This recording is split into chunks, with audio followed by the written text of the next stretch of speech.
welcome back to another episode of the Real Life Investing Podcast with Jason and Rachel Wagner. Rachel, we are in a new spot today. We're renovating our kitchen, and we're like, oh crap, we can't do this at the dining room. We need another spot. We've got these other guests. We've got a great one today, and we just like made a studio in our master bedroom. Yeah. Closet. Yeah. Closet. So you know how if you listen to the Straight Up Chicago Investor Podcast, they made a new studio space and it's called the Underground. They've been doing that for like the last 2 years, and so we need a name for this area. Yeah. What do you think? True. The corner?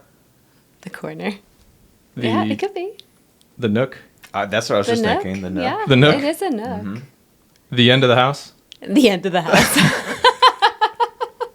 I don't know. All right. We'll keep working on that. Take a poll or something. Yeah, we'll keep working on that. Anyways, so we have an amazing guest here today. It's Hart Turner is with us. Actually, he's a client of Greystone. Just an amazing guy. I met him in the investor circle, which is you meet so many incredible people in that networking circle. Yeah. So it was the Chicago Multifamily Club. I think we met at like a number of the holiday parties and the monthly meetups. I mean, you go fairly regularly, right? Yep. Love them. And the striking thing about you is that you go to learn, man. You go to learn, and then you just go to like, who do I got to meet and who do I got to know? And I will be honest, I was a little intimidated by you when I first met you. And I was like, oh, who is this guy? Because you had a great social media following. And so I think that's really impressive because I remember seeing some of your stuff where you were like, I am going to make it a goal to go out and buy a multifamily building, and I'm going to document that process. And I think you started doing that for like your first property, and you had some great stuff that was like, here's the ups and downs, here's how hard it was. And I think you really kind of shared a lot of that journey. And what I really love about people that you find in this investor space is that they're willing to share. And you are amazing, man, because you share the wins, you share the losses, the ups and downs. And now, you're only a few years into this, and now you're going to be a year and a half, and you have 3 properties. Yeah. You got 3 properties, and you are now going to be a speaker at the BiggerPockets conference. Yeah. Coming up in what, October? October, yeah. Dude, that is amazing. So, yeah. Without further ado, I am just so jacked that you're here. This is Hart Turner. Well, you're jacked anyway. Well, thank you. We'll get you there. This is Hart Turner. Welcome. Thank you so much. Yeah. Thank you for having me in the nook. Yeah, I'm super excited to be here. First ever podcast. And this is awesome. I appreciate the invitation. The thing we didn't know about Hart is that he was actually an actor. Mm-hmm. True. Before his real estate days, he was an actor in LA. Yep. Wow. True. Yeah. For like a long time. Okay. For like 15 years. All right, break that down. How can you make it as an actor? First off, I always feel like the success rate for an actor is really tough. Borderline impossible. Yeah. Yeah. So like, what was that like? So, it was a journey for sure. So I grew up in DC area, and I found a love for acting early on just in my life. Like I always wanted to be the star of the play, and I usually would like get that role, and I just loved it. Like I remember doing the Pirate King when I was a little kid, and it was like me versus Troy Russell for the Pirate King, and I was like, this should be mine. Like screw Troy, like I want this role, And I just remember like just loving that. I don't know. I just love being on stage and getting that attention, I think. And so I pursued it. I think I got an agent when I was like 12 in DC. What? Yep. And I started doing like little local stuff in Baltimore. There's a show called Homicide: Life on the Street that was a really popular show on NBC for a while. And I got a job when I was like 16 on that show. Speaking role that got me my SAG card eligibility. What is that? What's the Screen Actors Guild. Yeah, Oh. like the union for actors. Wow. And so I got my eligibility for that. And I did it like I did like industrial videos. Like I did a video for the American Red Cross and like stuff like that no one will ever see, but it's paid work, when you're a kid. And I just always knew I was going to go to LA and be an actor. I went to college because my dad was like, "You're going to college." And I just followed that path because I would have happily moved straight to LA. But I went to West Virginia for 2 years. And then the summer after my sophomore year, I went out to LA to just like check it out for the summer, full knowing that I was not coming back. And I told my dad after a month of being there, I was like, "Hey, what if I didn't come? What if I stayed? What if I transferred to Santa Monica Community College?" And my dad, long story short, my dad didn't finish college. So he was just so adamant about his 3 boys finishing school. And I just could care less. I just really didn't want to do that. I just was so clear of what I wanted. And now that my dad has passed, I can, tell the story. But my oldest brother was like, "Don't go back. Just do what you want to do. If you know most people go to school to figure out what they want to do, or to get the degree or to get whatever they need to do the thing that they want to do." Mm-hmm. He's like, "But if you know and you want to be in the arts, just go do it. You don't need anything. You can start working in movies tomorrow." Wow. So I basically was like, "All right, that's what I'm going to do." So I basically, my brother gave me some recommendations or some phone numbers, and one of them, this is a fun story actually. One of the phone numbers that my brother gave me was for Jason Blum. And for anyone who knows the horror industry, he owns Blumhouse, and he is Blumhouse. So Jason Blum has gone on to, he's like a shark on Shark Tank. He was a gigantic success. Wow. And he just dominates the horror genre. And he was one of the numbers on this call list that my brother gave me in 2002.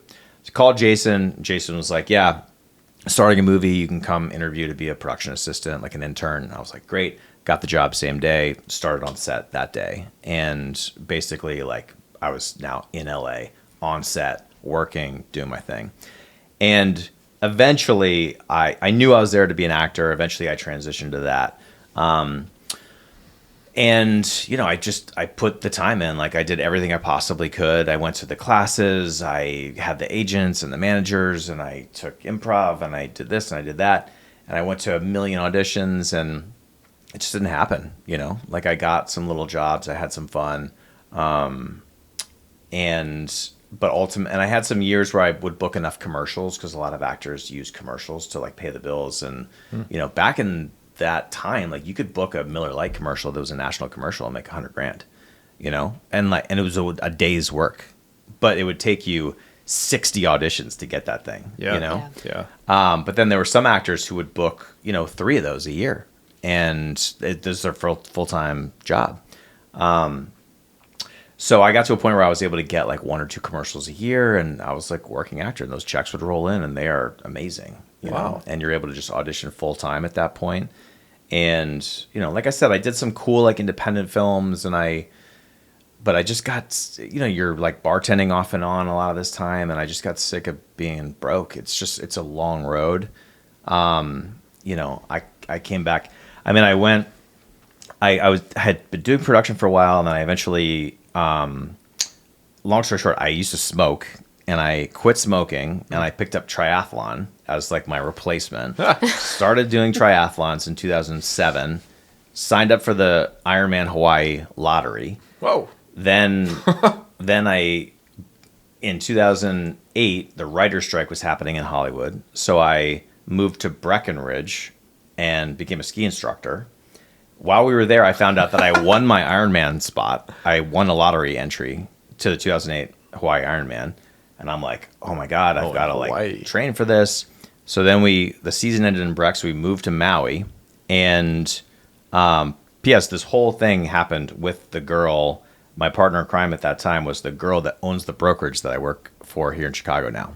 So this is a 20-year friend of mine. Wow.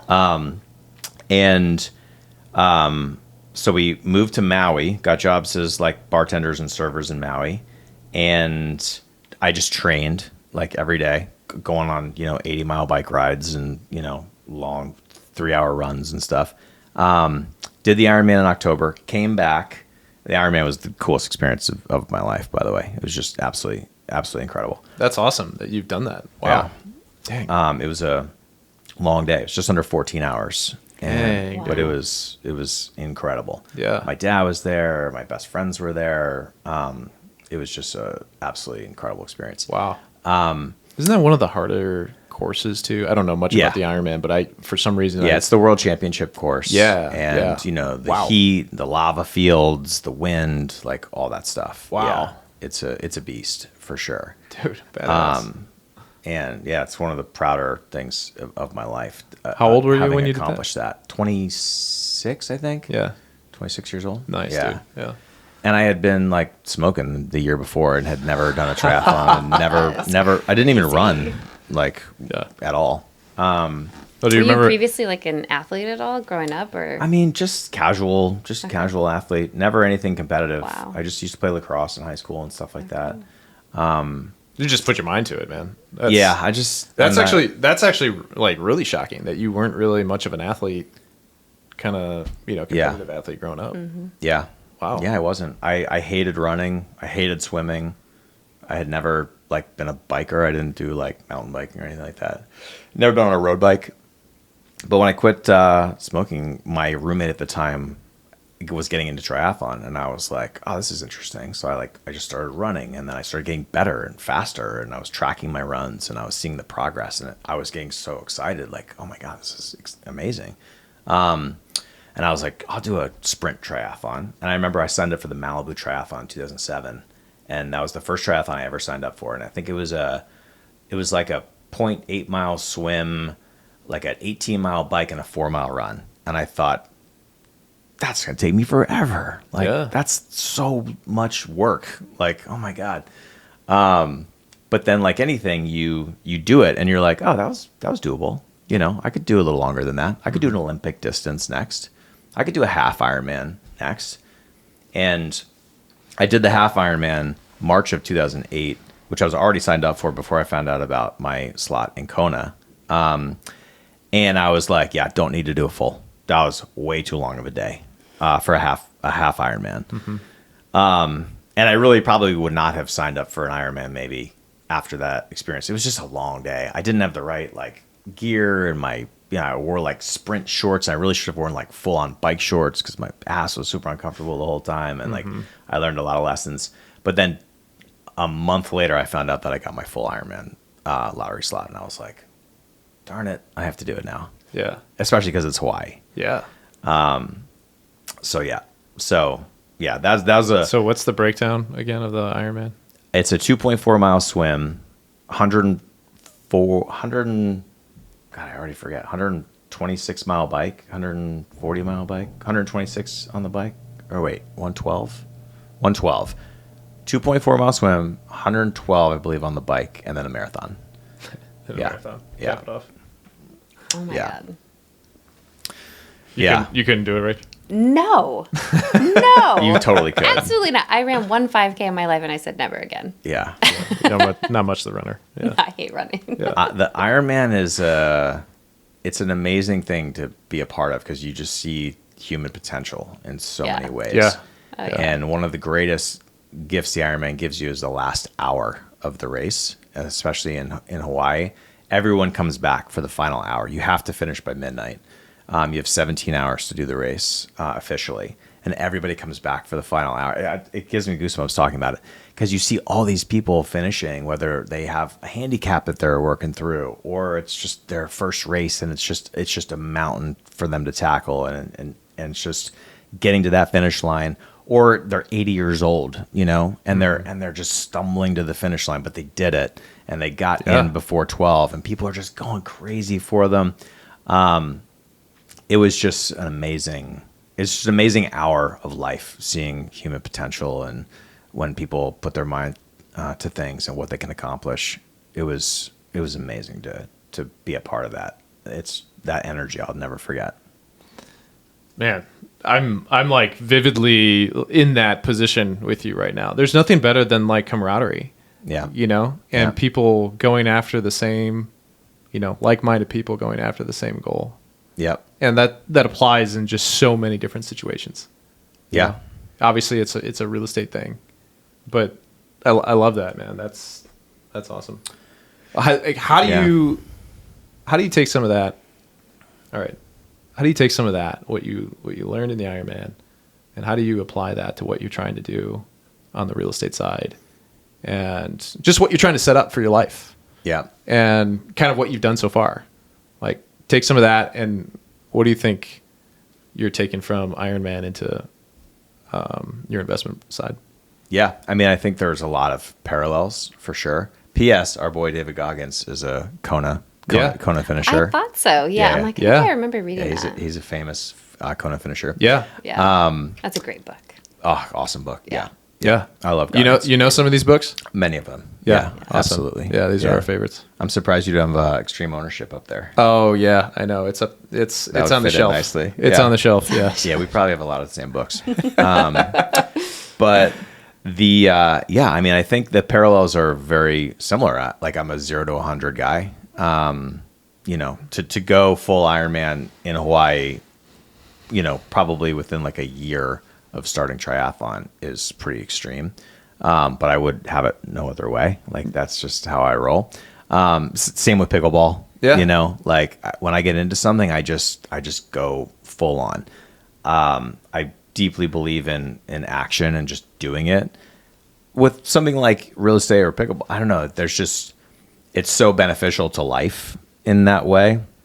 So for me with real estate, I mean, I just like from getting into it, I knew I was just going to go full on with it. And that's exactly what I did, basically. So yeah, I mean, I think with all anything that I'm going to get into, it's just going to be 100%. Like, right out of the gate, let's go. I don't want to go slowly. I want to go fast. I hate learning slowly. Like, when I get into something, I want to learn fast. Like, I want to hockey stick my learning as much as possible. Mm-hmm. And why did you think that doing the house hack was the best? Like, who planted that seed for you? Because that's how you got your first building, right? Yeah. Okay. BiggerPockets for sure. Yeah. This would be How'd you come across them? Summer of 2023. I basically was just researching, classic, like, how to build wealth, like classics. I never read Rich Dad Poor Dad until like a year ago. And I kind of had an idea what was going to be in there, but I wanted to read it anyway, just to get, a feel for it, because it's such a famous book.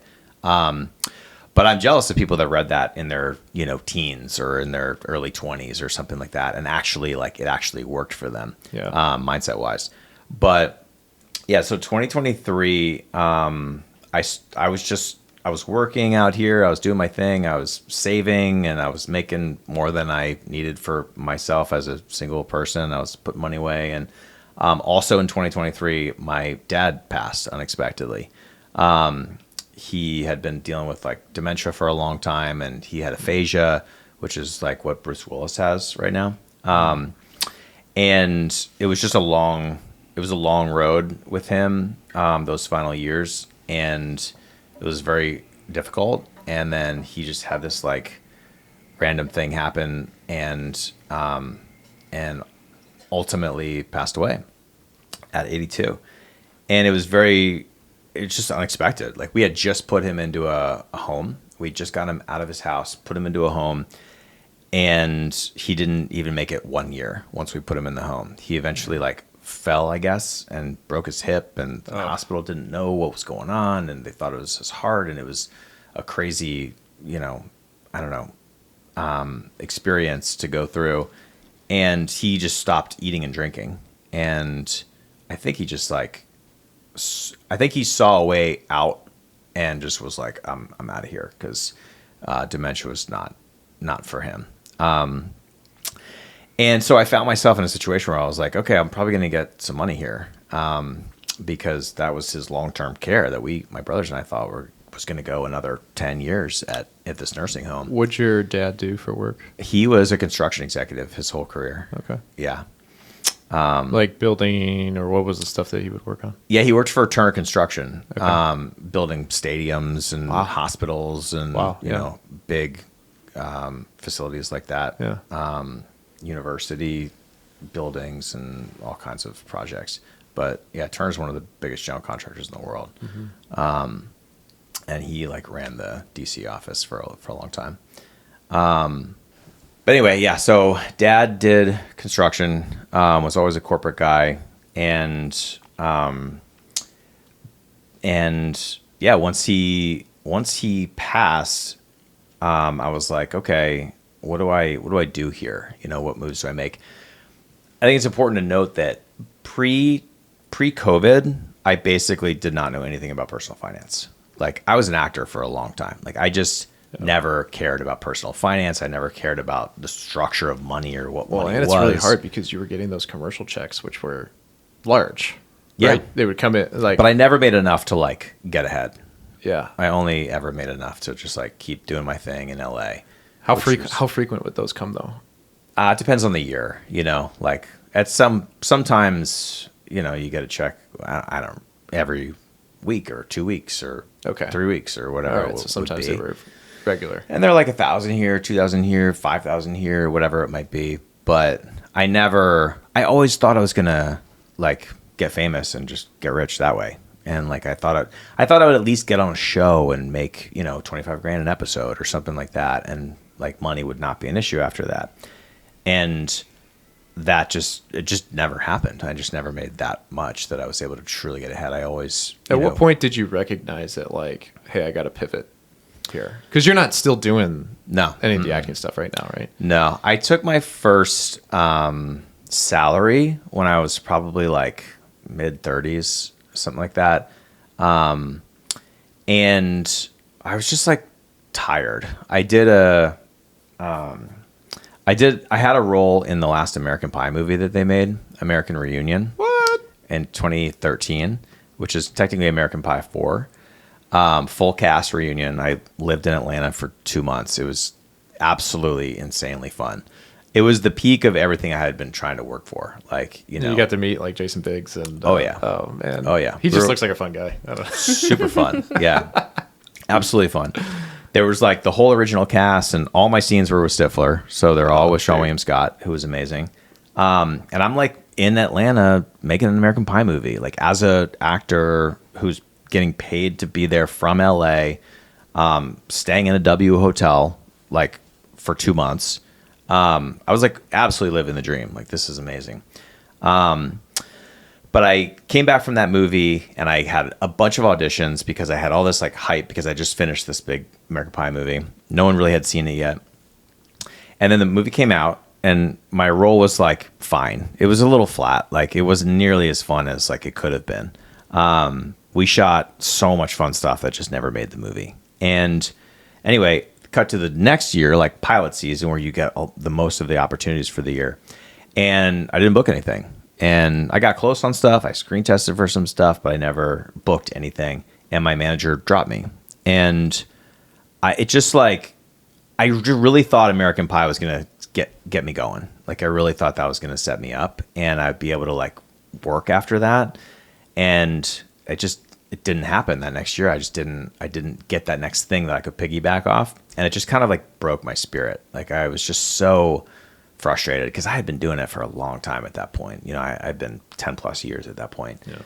And I was just sick of being broke. I was sick of, you know, being in a position where I just never had money and couldn't like take a girl out on a nice sushi dinner and pay like, oh, God forbid I spent over $100 on this dinner or whatever. I got sick of not having money.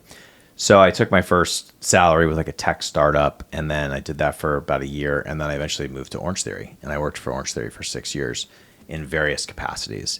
I started as a studio manager, then I became a coach for a year, then I eventually moved to like our corporate office, and I did facilities management and construction for a while as like the owner rep.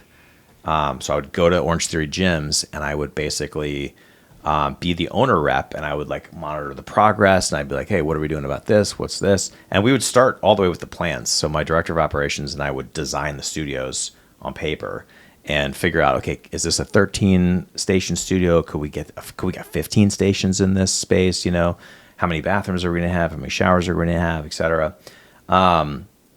And I loved it. Like, I loved working on the plans, and like, for someone who had been coming from this acting world to be so interested in this whole thing was surprising to me. But I was like, I dig this. Like, this is fun. I loved working with our GCs and our supers, and they, I was like the person they'd call with questions. Like, hey, this is not working the way we thought. What do you want to do about this? Like, here are the options. And I had the autonomy to make the decisions for the most part. And I'm like flying around visiting different gyms. I think when COVID happened, we had like 12 active construction projects at the moment. And obviously they all got shut down. Yeah. And then, so that was kind of like, 6 years of Orange Theory and a year of this other tech startup. So those last like 7 years in LA, I wasn't pursuing acting. Yeah. And I never said like, I'm done with acting, because it's deep in me. Like, if I was rich tomorrow, I would just make movies. Like, that's absolutely what I would do. But man, that's so cool. Yeah, it's the only thing I've ever really wanted to do. Yeah, truly. Yeah. And honestly, everything else that I do, whether it's real estate or my job now, or any job that I do, it's all like, I don't think I'll ever be fully interested in something like that compared to like what I wanted to do and make movies.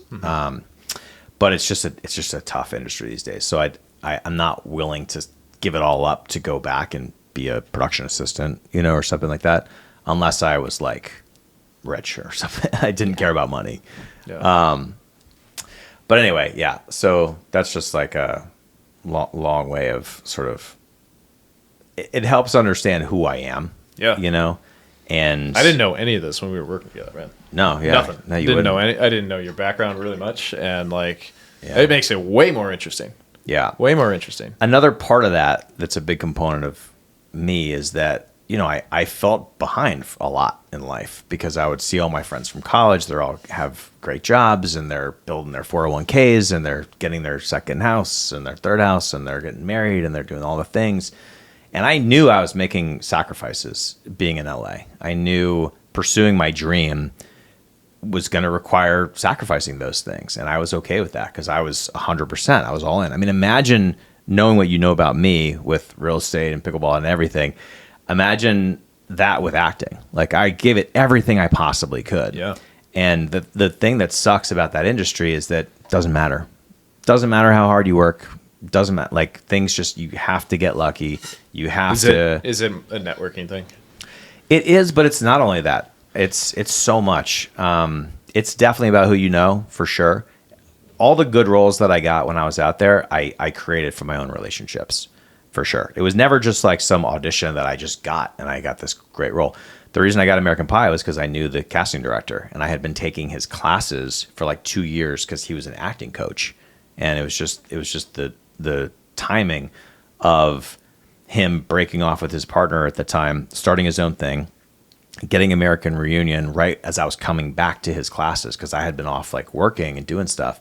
And I went back, and he announced that he had just like become the casting director of this movie. And I was like, Jay, I'm going to be in this movie. Like, this is perfect for me.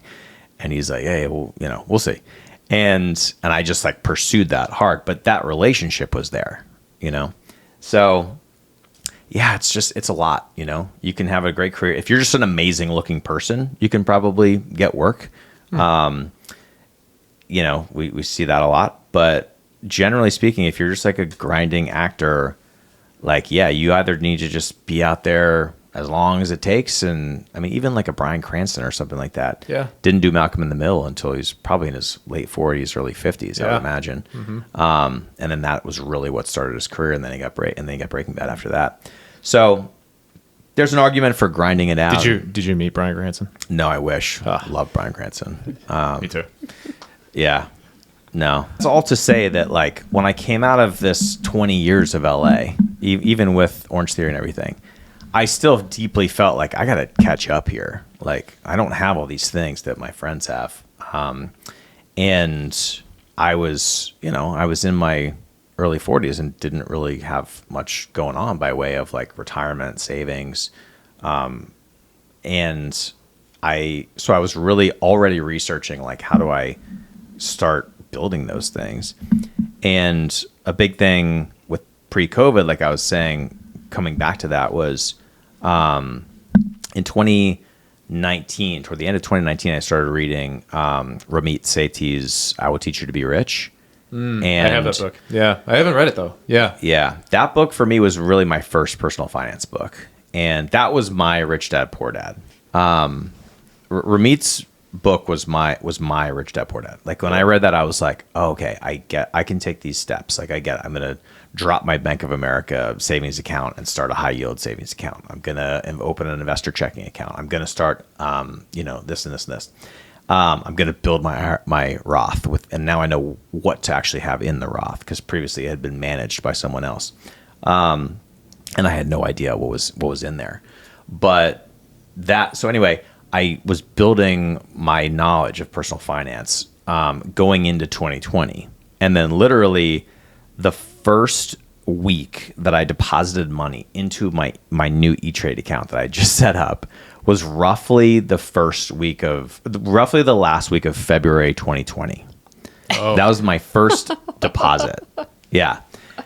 And right on the peak. And then a week later, I think I put a little bit more in, and I put a little bit more in, and then COVID happened. Like within 2 weeks of me getting into E-Trade for the first time, and I was like, "This is awful! Like, why does anyone do this? This is terrible. I'm already down 30% of the money I just put in." If only you were a month later. Exactly, that would have been the best buying opportunity ever. Exactly, yeah. But I didn't know. I didn't know anything. And I was not able to capitalize at all on COVID opportunities. Because now in hindsight, I would know. I was buying like bio stocks and I was trying to pick winners during COVID because I was brand new to investing and I didn't know what the heck I was doing. Now I would just deeply be buying S&P and, stuff like that.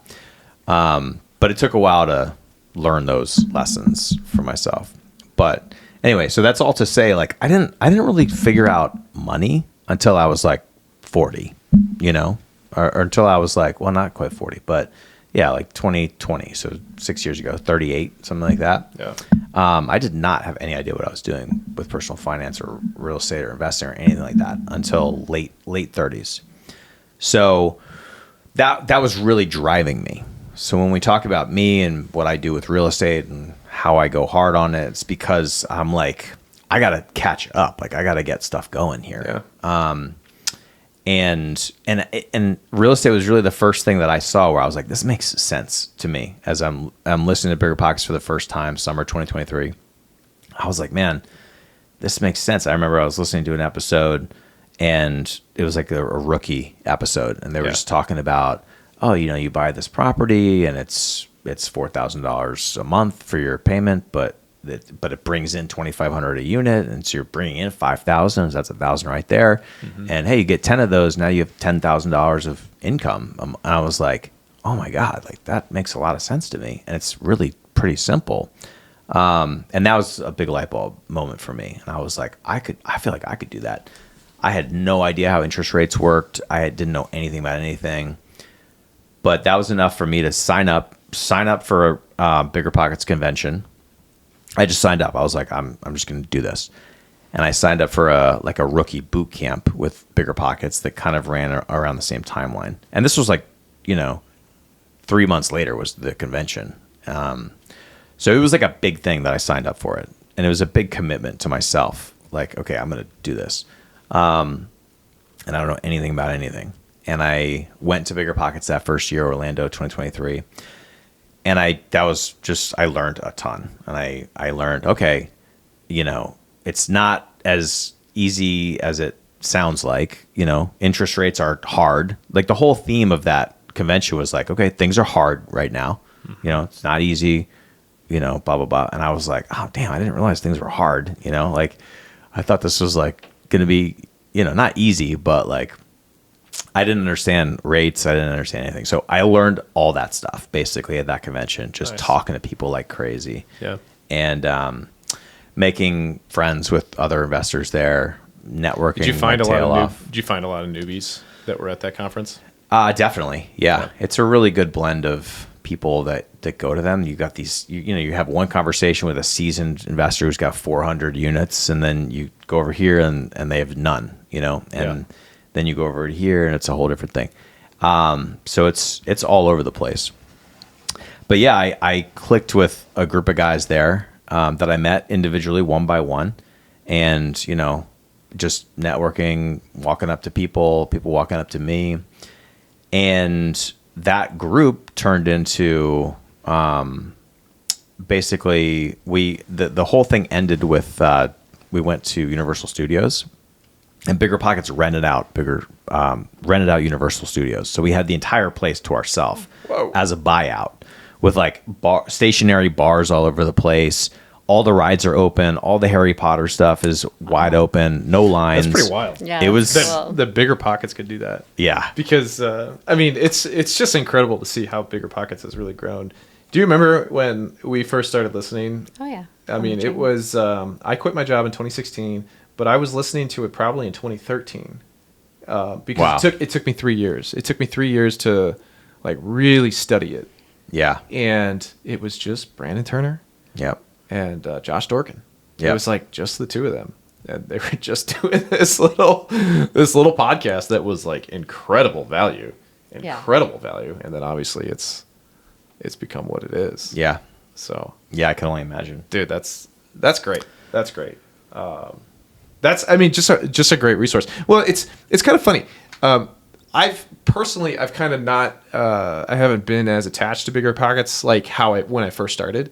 I've gotten really attached to kind of the local stuff, and Sure. I found that that's been like really valuable. And obviously, like Mark and Tom, and like the straight up show that they have is just incredibly shout valuable. out Mark and Tom. Oh my god! I mean, what they have done is just two guys, and they just created this behemoth of a podcast that is local to Chicago. And when you actually think about how intricate Chicago is, and all the different neighborhoods, the 7 different neighborhoods, and then all the rental requirements and the nuances and the constantly changing laws. Like, you need a show like that. Yeah. And you need more of that stuff. And so I ended up gravitating towards listening to a lot of their content, which is localized. And, I mean, that's how you learn. But I think that's probably very normal, is that BiggerPockets is the gateway drug that gets you in, gives you an understanding of how this world works, and then you niche down. Yeah. But yeah, I'm going on Straight Up Chicago in July. Good. Third week of July. Let's go. Super excited, dude. Yeah. This is great. That's going to be very full circle for me. That's awesome. This is my training, you guys. So really funny because a lot of our guests, we like feed that show. Yeah, hell yeah. I mean, we're a fraction. We're a fraction of what they are. Yeah. But it's good training grounds. Yeah. You're like, this is the minor leagues of leading up to the the big leagues. Yeah, that's the big leagues. Yeah, I love it. Yeah. No, I'm extremely excited. Yeah, because that has been a huge resource for me, for sure, as so many other Chicago investors as well. But yeah, it's amazing that exists. Yeah. And it's So how did you get from going to the BiggerPockets convention down in Orlando to going to the multifamily club party here? Or meetups here? It's not always just a party. I only come for the Christmas party. But. Okay.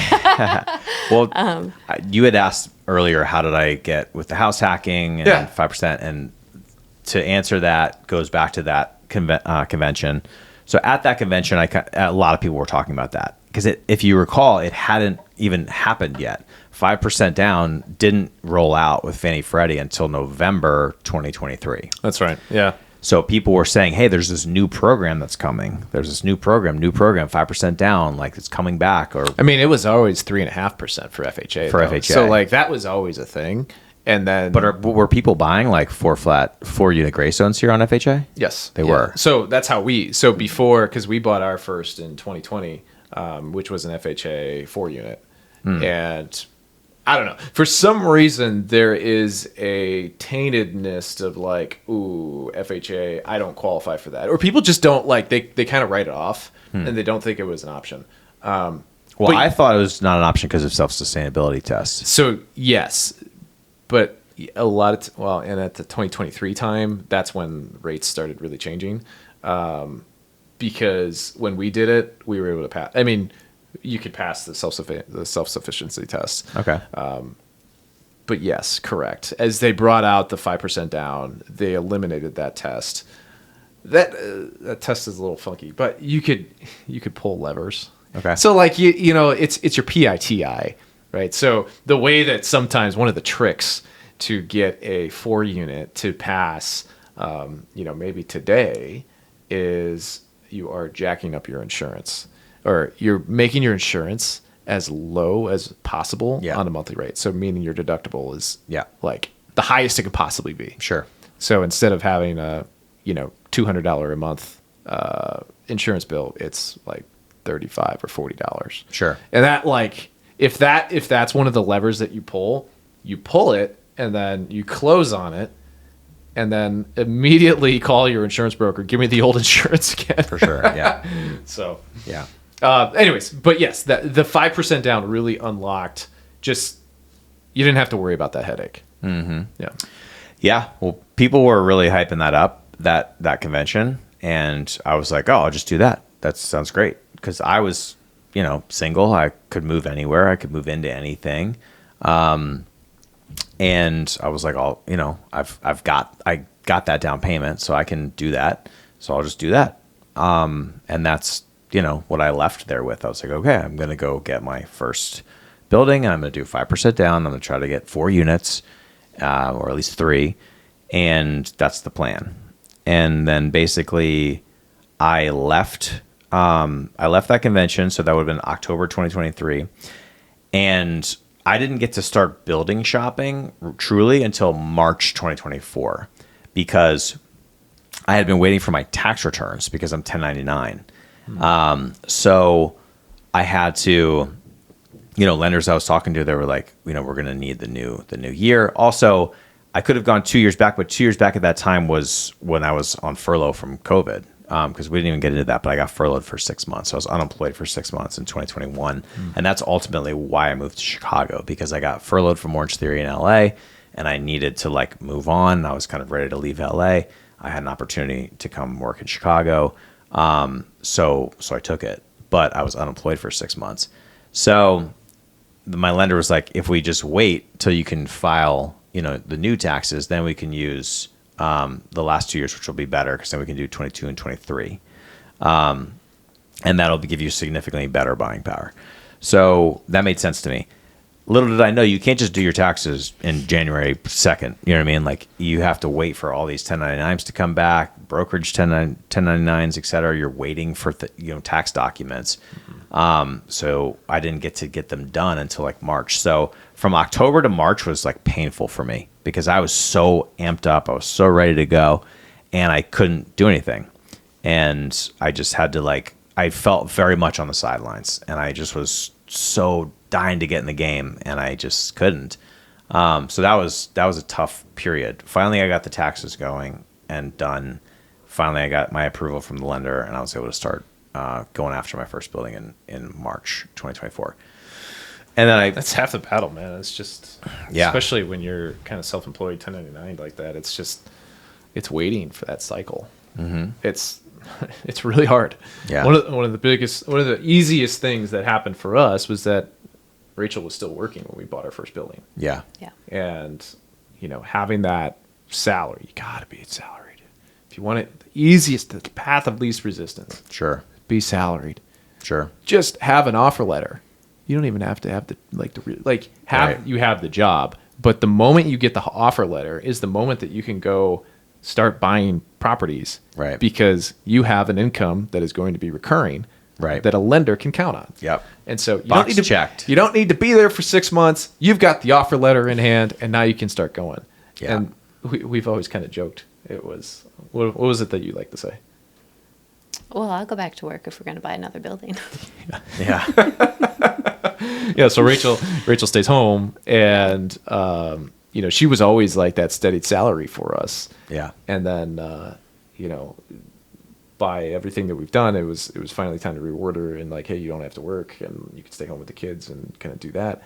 But then it's well, if you want, you could go back to work, and we could have easier lending, and because it's hard when you're self-employed. Yeah. You got to give them all the tax returns. You got to give them. Just look at our failed attempt number 1 on Fairfield. Yeah. I mean, so that was actually, and I want to talk about that, because that I should have expected that because it's very difficult when you've got both people that are, because you're 1099. Yep. Right. Yep. And it's really difficult to get both people to qualify when you got that scenario. Yeah. I was just glad. Like once you talk through like what that was, let's talk about the building.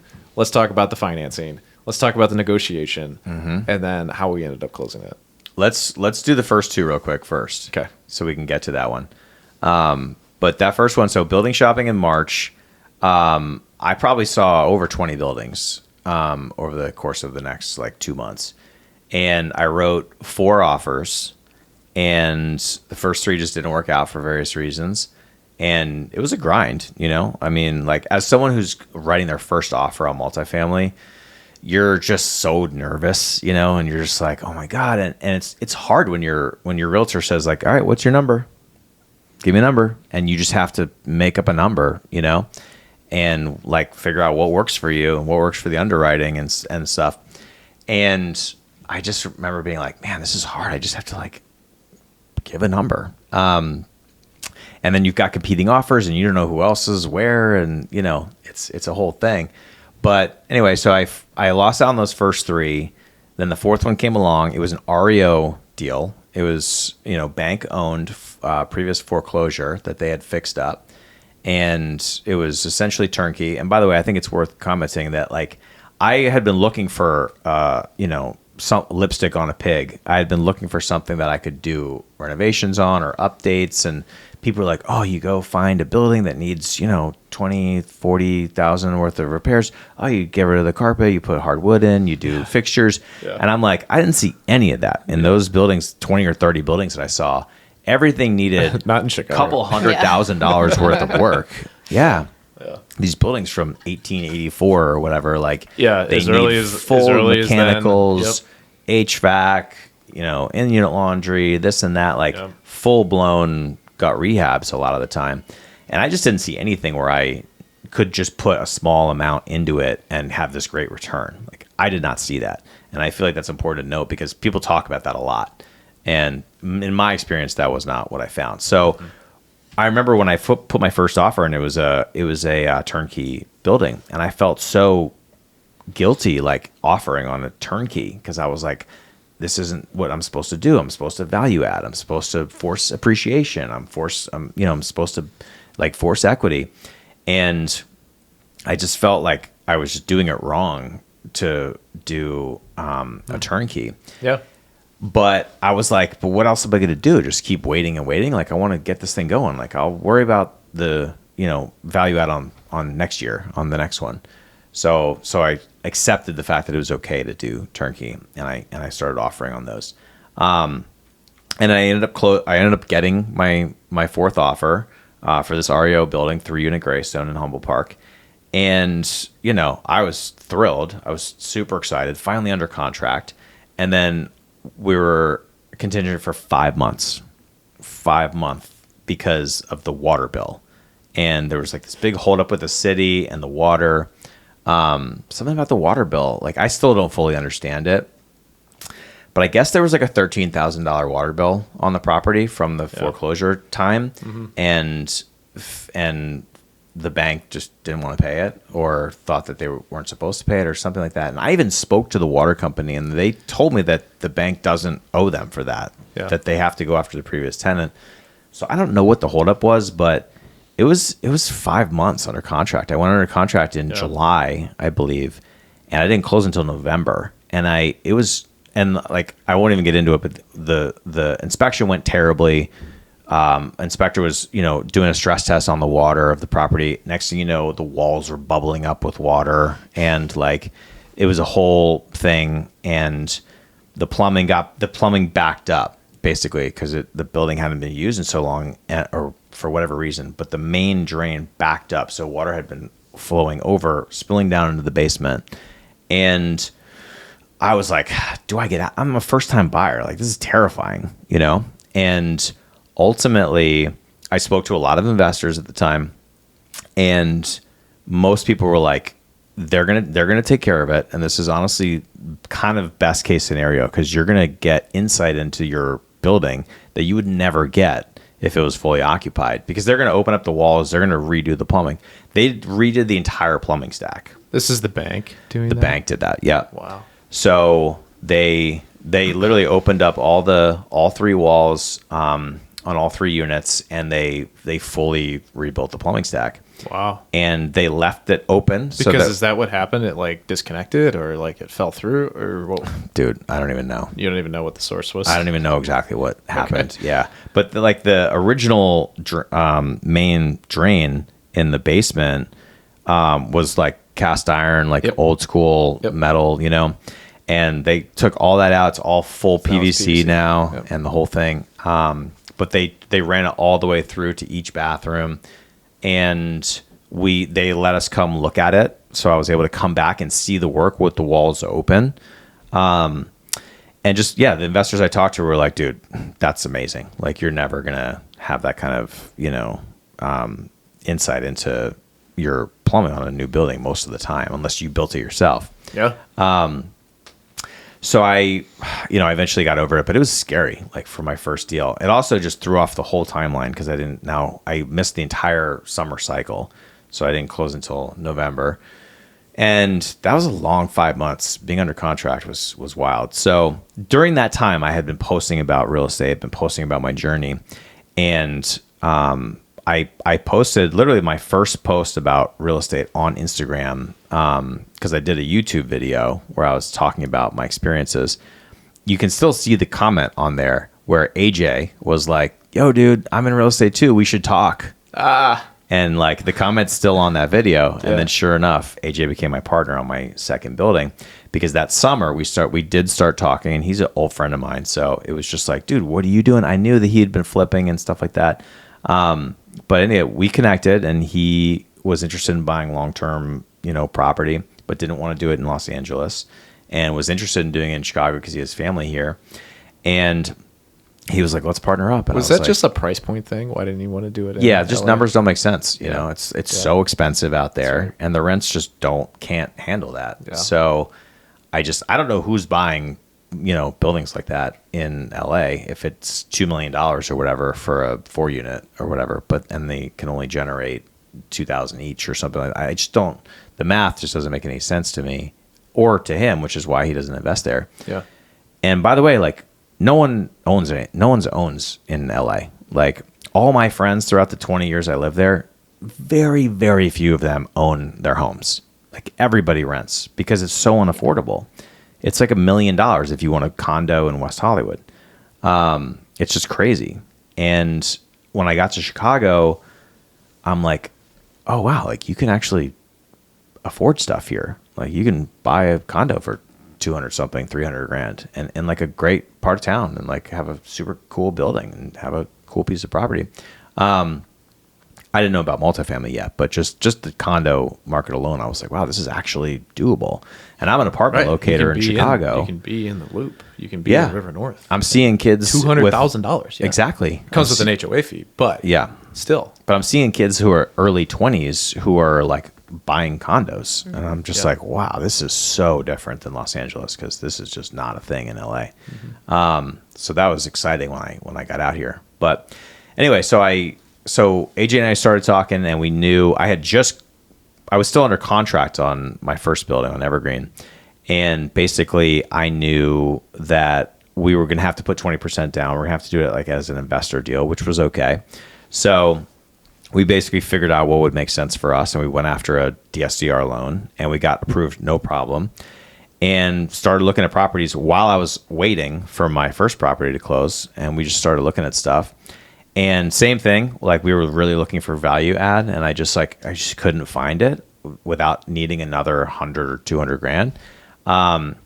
And ultimately we found this building that was right around the corner from my first building that I was still under contract on.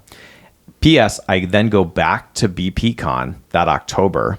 So for BPCon 2024, still owning nothing, which was really hard for me. I was like, it was a big point of pride to have to go back with zero still a year later, even though I had been working so freaking hard on this process. Yeah. And I went back, and then I got back from BPCon, and then we found my second building, and we went and saw it, wrote an offer right away, 2 flat in Humboldt Park around the corner from my first one. Beautiful 2 flat, turnkey, ready to go. And got under contract on it. And then the way it worked out is that I finally got the clear to close on Evergreen, and then like 2 weeks later closed on Potomac. So like literally acquired 2 buildings within 2 weeks. Yeah. And I was like, awesome. Here we freaking go. This is wow. But it was very exciting. And then now, we're going into 2025, right? Going into 2025 with 5 units. And all of them were vacant. They all needed to be filled. And a big learning point for me, and by the way, that was DSCR, and that was, that came down to the appraisal. Explain the DSCR. Yeah, quick. So debt service coverage ratio loan. So it's a bit more like a commercial loan in the sense that they're looking at what is the debt service on this property? Can it cover itself? It has to be 20% down. It's typically like 80% loan to value. So we put that 20% down, and we've got this building. We basically needed to hit a certain on the rental appraisal, had to come back our way, because if it came back too low, then our ratio is not strong enough, and we need like a 1 to 1.2 ratio. And we were like, this very well could not happen, because we could come back at 2,300 or something per unit, and we needed like 26 or something like that. I can't remember the exact numbers, but it came back at like 2,650 or something like that each, and we hit the ratio we needed, which was like amazing. Yeah. And we were able to, and the math did work. Like we did know that if we were to get this thing, it was a high rate at the time because it was DSCR. You pay a little bit more for DSCR. And also for DSCR, they don't take in your personal debt to income ratio. They're really just looking more at the property and what the property can do, which is amazing. And P.S., you can have unlimited DSCR loans, whereas like you can only have 10 personal mortgages. Yeah, something like that. Yeah. So, DSCR, can the building essentially cover itself with its income? With its rent. Yeah. So we were able to get that loan, get that done. We closed on December 30th. Is when I guess actually, yeah, I didn't close within 2 weeks. I went under contract within 2 weeks for Potomac. We closed on December 30th, and it was a good buy. We got a great price on it. I think that thing's already probably appreciated $100,000 since we bought it. If we were to put it on the market now, I would. You're probably right. I would easily put it for $100 higher than we bought it. Yeah, I think you could totally do that. I think we bought that really well. I think I bought Evergreen kind of high. So which one was the REO? Evergreen. Okay. Yeah. What neighborhoods are we talking? Humboldt Park. Both Humboldt Park. Okay. Yep, right along the west side of the park. Okay. Just coincidence that they were around. They're around the corner from each other. Like it is a 3.5 minute walk. It's really amazing. Convenient. It's super convenient. So it's really funny because we did the same thing. Yeah, we did. So we bought on Sunnyside and Portage Park, and then we bought on Leland, which is literally like 2 streets up. Yeah. Same 5-minute walk from each other. Yeah. Yeah. And then across the street. Amazing. That ended up being our single family home. Yeah, we on the same street. We own 2 properties, a single family home, and then literally the multifamily across the street, which we partnered with one of my agents. Did you ever meet Brian DeSimone? Name doesn't ring a bell. Okay, all right. He's one of our best agents. So, anyways, I and his wife we partnered on a house hack, and so, anyways, there's something about having the walkability, especially when you're first starting. Sure, is like really knowing the neighborhood. Yeah. And it just gives you confidence, right? So I did not know the neighborhoods when I was getting into it. Yeah. That's another thing that's good for like a beginner note is that when I first started working with that first agent, I was like, I'll live anywhere. I just want the best deal. Like, and then I quickly started seeing places. I quickly learned like, okay, maybe I won't live anywhere. Like maybe we reel that in a little bit. But I was looking at places in Albany Park, Old Irving. I was looking at places in Humboldt, and obviously like Westtown and Ukrainian and stuff like that. But I was really open to a really big area for the most. We were looking at Pilsen. I looked at a couple buildings in Pilsen, and I would have gone forward on any of those. It just happened to work out that it ended up being this Humboldt deal. Nice. And well, the rents. Here's what's part of that is that Humboldt offers really solid rents and buildings that just aren't priced as high as what they should be. In my opinion, I think Humboldt Park is very undervalued, and your rent to price ratios. Nice. Well, I went on Straight Up, and they were like, "What's one of the best neighborhoods that you think is like coming?" And I said Humboldt Park because and a lot of it, I know I sent that clip to many people. Oh, good. and a lot of it was really, as I was really analyzing your deal, I was like, dude, this is freaking great. And so there's a lot of the west side of the park that like still has more to go. Yeah. But the inventory has dropped. The prices, literally, I had that clip, and then the new numbers came out, and like the prices at Humboldt Park went up 15% for 2 to 4 units. And I was like, dude, those are big numbers. Yeah. For that Huge neighborhood. Numbers, Yeah. So that's, anyways, I'm all for it. Keep going. Yeah. No, it was cool, and I mean, Humboldt has changed a lot even since I went under contract. Like when I went under contract and I was driving North Ave, there was still tents all through the park, and I don't know enough about Chicago because I've only lived here for 5 years. At that point, 3.5, I was like, is this an okay area? Like, I don't know. But everyone I talked to was raving about it and loved it. So I was like, I guess it's a good area, I did not love all the tents and stuff because that did worry me a bit. But by the time I actually closed, all that was cleaned up.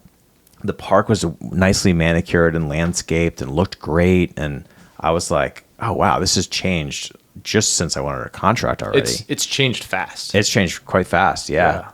And then I moved in. I didn't know what to expect, and I loved it. And, I lived there for a little. So when I finally closed on Evergreen, closed on Potomac, I've got a partner on the second deal, which was great. It's fun to have a partner and have that, bounce ideas off and so forth. Evergreen, without spending too much time on it, I decided to make them midterm rentals. And this is a big part of my investing, like learning lessons here. I fully furnished my other 2 units in that building. Fully. It was my life for like January and February of 2025 was furnishing those units, building the furniture, setting it up on Wayfair, the whole thing. Yeah. Fully set these things up. Got them set up finally. And then ultimately just found that I was like, I don't like this. People want to book it for like only the summer. They want it for like, this, and is it close to the train? Is it this? Is it this? And it just like, I realized like probably was not the right thing to do with 3-bed, 1-bath, because who's really looking for a 3-bed? I think if it had been a lot of people wanted like 1 bedroom. They were single. I think if it had been 1 bedroom or like studios, it would have been very doable for midterm rentals. But for 3 beds, it was on every website, Furnished Finder, VRBO, Airbnb, everything. And I just like did not like the interest. It was just people wanted it for like, everyone wanted it for June, July, and like no interest February, March, and April. And I just found that it wasn't working. And it was really, I had been documenting it all over my Instagram as I built that. And eventually people were like, at what point do you sell everything and rent these things long term? And part of the reason I did midterm was because it was seasonal. I closed in November. I was so worried that I was going to get terrible rents, in December and January. And I was going to have to do like a longer lease to get to the following summer. And I'm already tight on the margins of that building that's the tightest building I have for sure. So I just couldn't afford to like take multiple $100 hits on each unit. Because they would have had to come out of my pocket. All of a sudden, it would have cost me $4,000 a month to live there, or something like that. Well beyond what I was hoping I would pay there as a house hacker. So anyway, I scrapped the midterm. I did a fire sale, sold everything. It was a ridiculous process. It's like laughable to look back on it. I mean, it was so much work to set all that stuff up, and then I had to completely dismantle everything and take a hit on everything I had spent. And fortunately, I got really lucky. My first agent referred me to a guy who manages Airbnbs. He was setting up a client for a big house, and they bought like a ton of stuff that I never would have sold individually. Like they bought a lot, and that was huge for me. Really helpful. And ultimately, I just rented them long term, and I just bailed on that. But also now we're like in March. So like all of a sudden the demand is really there again, which is part of the reason I think I bailed, because the timing had worked out. I don't know what I would have done if it was like November at that time. Yeah. But that was a big learning lesson. No, it's really big insight because so we have 2 midterm rentals. Oh, okay. I didn't know that. Yeah. But we converted our 2 garden units to midterm rentals. Okay. And they're 2-bed, 1-bath. They're not. What part of town? Portage Park, Okay. and they're not near hospitals. They surprisingly do very well. But I've had the same thought as you. I think the reason they do well is that they aren't 3 bedrooms. Mm-hmm. The people that end up renting them, a lot of the times it's one person, or maybe it's them and the spouse.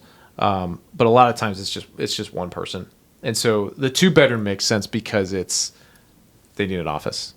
Yeah. And so as you get to that, if it's only a single individual that you're leasing it to, they would never want the 3-bedroom. I mean, it's just, yeah. Yeah. So I think that's a really big lesson, is that if you do kind of have like those off units, you can really get a lot more income from those. If they are, I mean, surprisingly, the garden units have done good for us. But I've had that same thought where it's like, we do lease them, they'll stay for 3 months, 4 months, and then, oh crap, now they're going to leave in the wintertime. And then, hopefully I get somebody. Yeah. And sometimes I do. And then there was one year that we didn't. Yeah. And it was vacant for like 2 months. Yeah. I was like, damn, well, that kind of sucks. Yeah. Because when you're vacant for 2 months, like your most expensive expense is your vacancy. Yeah. That's your most expensive one. For sure. Yeah. If you don't have somebody paying you that month, like that's the most expensive thing on your P&L. Absolutely. Yeah. So anyways, I don't blame you for going long term, and you probably have less stress. Oh, way less. Yeah. It's just, it's like someone made a great analogy. They said it's like long-term investing or versus day trading, and I was like, yeah, that's very true. Like I'm always going to have to worry about the next tenant, always going to have to worry about how long they're staying, when are they leaving? Oh, is that off season, whatever. So yeah, I mean, I think if you have 1 beds and you live by a hospital or something like that, then you'll probably do just fine. Mm-hmm. But I just didn't know what I didn't know until I knew it, until I was in it. You gotta try it. And then I realized like, okay, I see the error of my ways here. Yeah. So that is my biggest real estate mistake so far. If I could go back, I would just rent those things immediately, long term, take the hit on the rent, and just move forward and just have the mortgage help covered, because I had to cover my own mortgage like twice or something like that before I got it going, and that was expensive. Very expensive. And so, like, yeah, thinking back on those first 3 months, I have lots of regrets, things that I would do differently now that I know. That's good. It's good to share that stuff though, because that's the reality. Totally.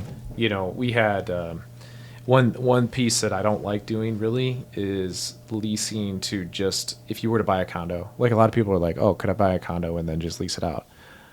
We have that. We actually own a condo in Wicker Park. It's on the west side of Wicker Park, so it's close to Humboldt. It's Western and North Ave. Oh yeah.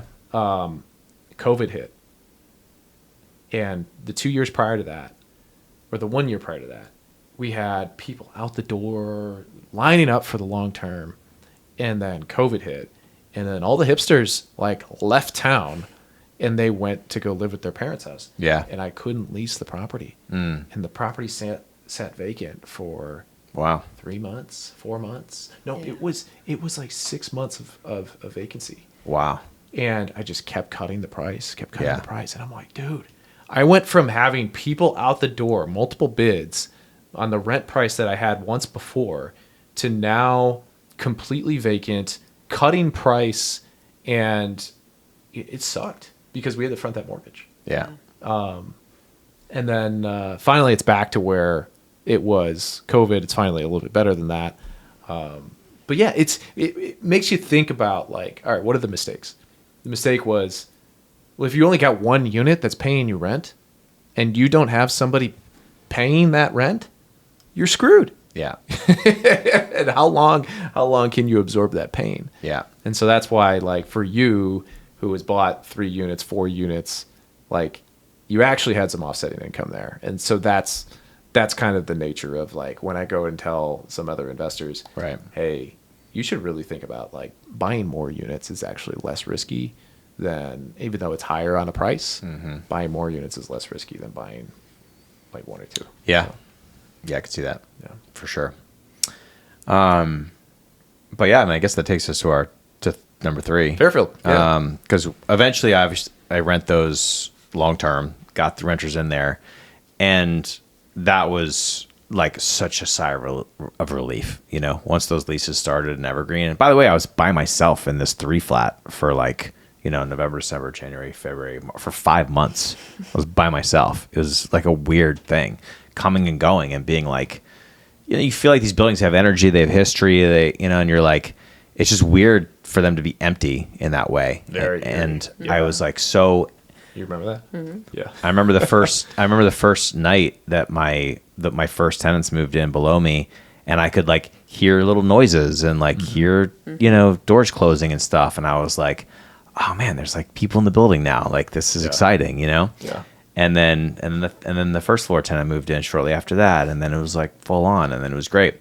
And by the way, I also think it's worth mentioning that totally became friends with my tenants. Like, you know, so many people tell you not to, but I screened really well, and I felt really good about them. I gave it a few months just to make sure, and I paid attention to everything, and I was just like, these are just such great people. Like what are you doing? Are you having beers with them? And yeah, like we're having dinner parties. Yeah. Like we started having like dinner once a month, basically. And one of the units would host, and the other 2 would go down to their unit. Yeah. Or we'd go up to the middle unit or something like that. Or if it was mine, since I don't cook, like we'd go out and get dinner somewhere in the neighborhood. And, you know, they're just great people. And I just couldn't help it. I was like, these are just such cool people. I'm not going to be like, you know, like, no. Yeah. And other people have talked about, like, you know, do you tell them that you're the owner? Do you tell them you're a property manager? Like, I'm not doing that. Like, no, I'm the owner. I put myself out there. Like, I'm not going to lie to them, you know, no. So it was an amazing first house hack experience in that regard. And I wouldn't change anything. It was really great. And they're still in there, and they're still amazing. But yeah, so we got all that going, and then basically from that summer, now all units are fully rented. And by the way, we were going to do midterm on the Potomac building because we thought that was like the thing to do. But after my experience, I was like, dude, we're not doing midterm. Like, I'm renting these things long term. So we got it all rented, and then the year came, and it was time to like be eligible for another one. At this point, I did not have the capital anymore to buy another one myself. I had kind of expended all that on the first 2, and I was looking for a partner. And my partner from the deal number 2 wanted to get into that as well. He loved the 5% down. So we planned to do that. That was the plan. So we worked on it for a while. We talked about it for a while. We started looking for stuff.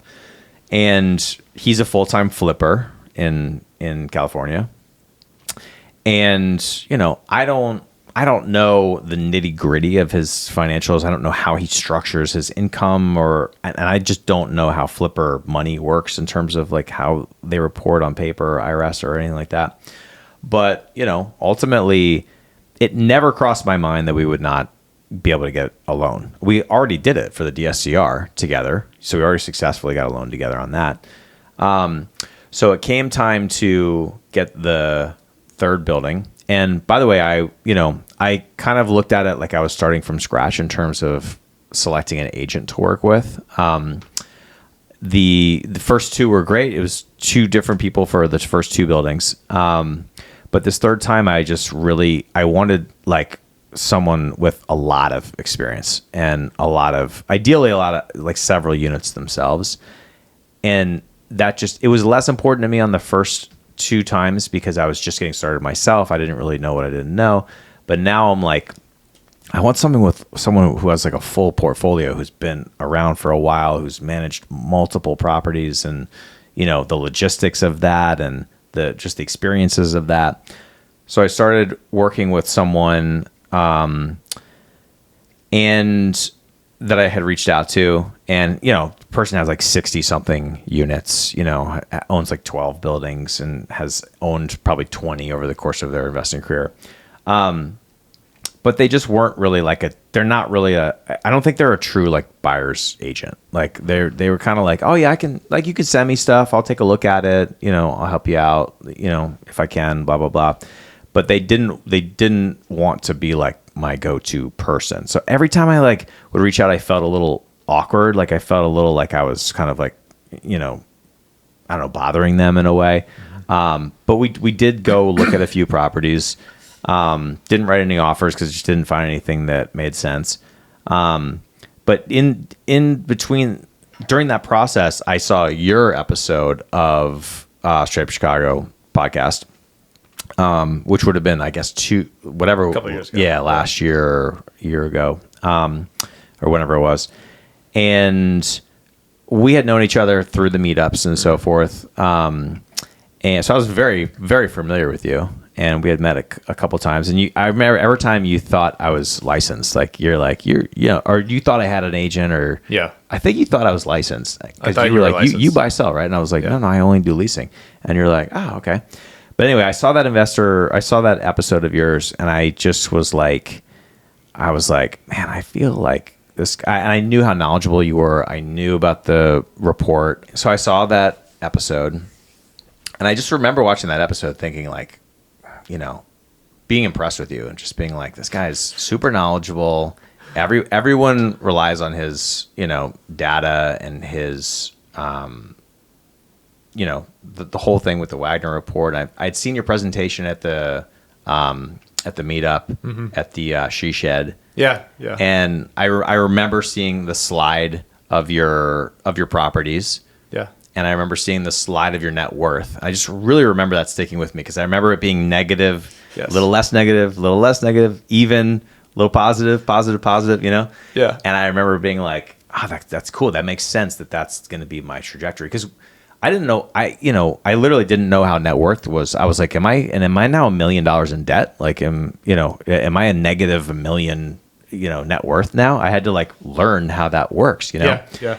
And so anyway, I just remember seeing that episode of the podcast and thinking like, I'm going to reach out to Jason. I think he'd be a great fit for me. Plus, I really like his experience, his portfolio. Obviously all the respect that you have within the industry, how active you are in the industry. You're sponsoring all kinds of meetups and stuff. I see you there all the time. And I just thought we'd have a good rapport. And I also thought that I just would, like I said, I really respected the portfolio and the experience and what you had been doing. And I love the fact that making me blush, man. I love the fact that Greystone agents have to be investors. Like, I think that's huge. Yeah. And, it was what I needed because like I said, I needed someone who was like where I want to be in a couple of years. Yeah. So I reached out. I remember texting you and being like, hey, can we talk? And then once that started, that was like, right away, it was like exactly what I had been hoping that it was going to be. And then we just hit the ground running from there. Nice. So we started seeing some stuff. I don't even remember how many buildings we saw, but only a handful. Not many. Yeah, we just went to the good ones. Yeah, and we almost offered on the 2-unit plus garden. Yep. And I didn't want to. I just didn't really like it. I just wasn't feeling it. That's a good thing you didn't, because that deal didn't work out. Yeah, I know. Because that was a weird part. You went under contract and it fell out. Went under contract with another client of mine. Yep. It was one of the rare situations where I had 2 clients going after the same building. Yep. And I was like, oh, yeah. I got to disclose this. And I'm kind of hoping one of them kind of pay.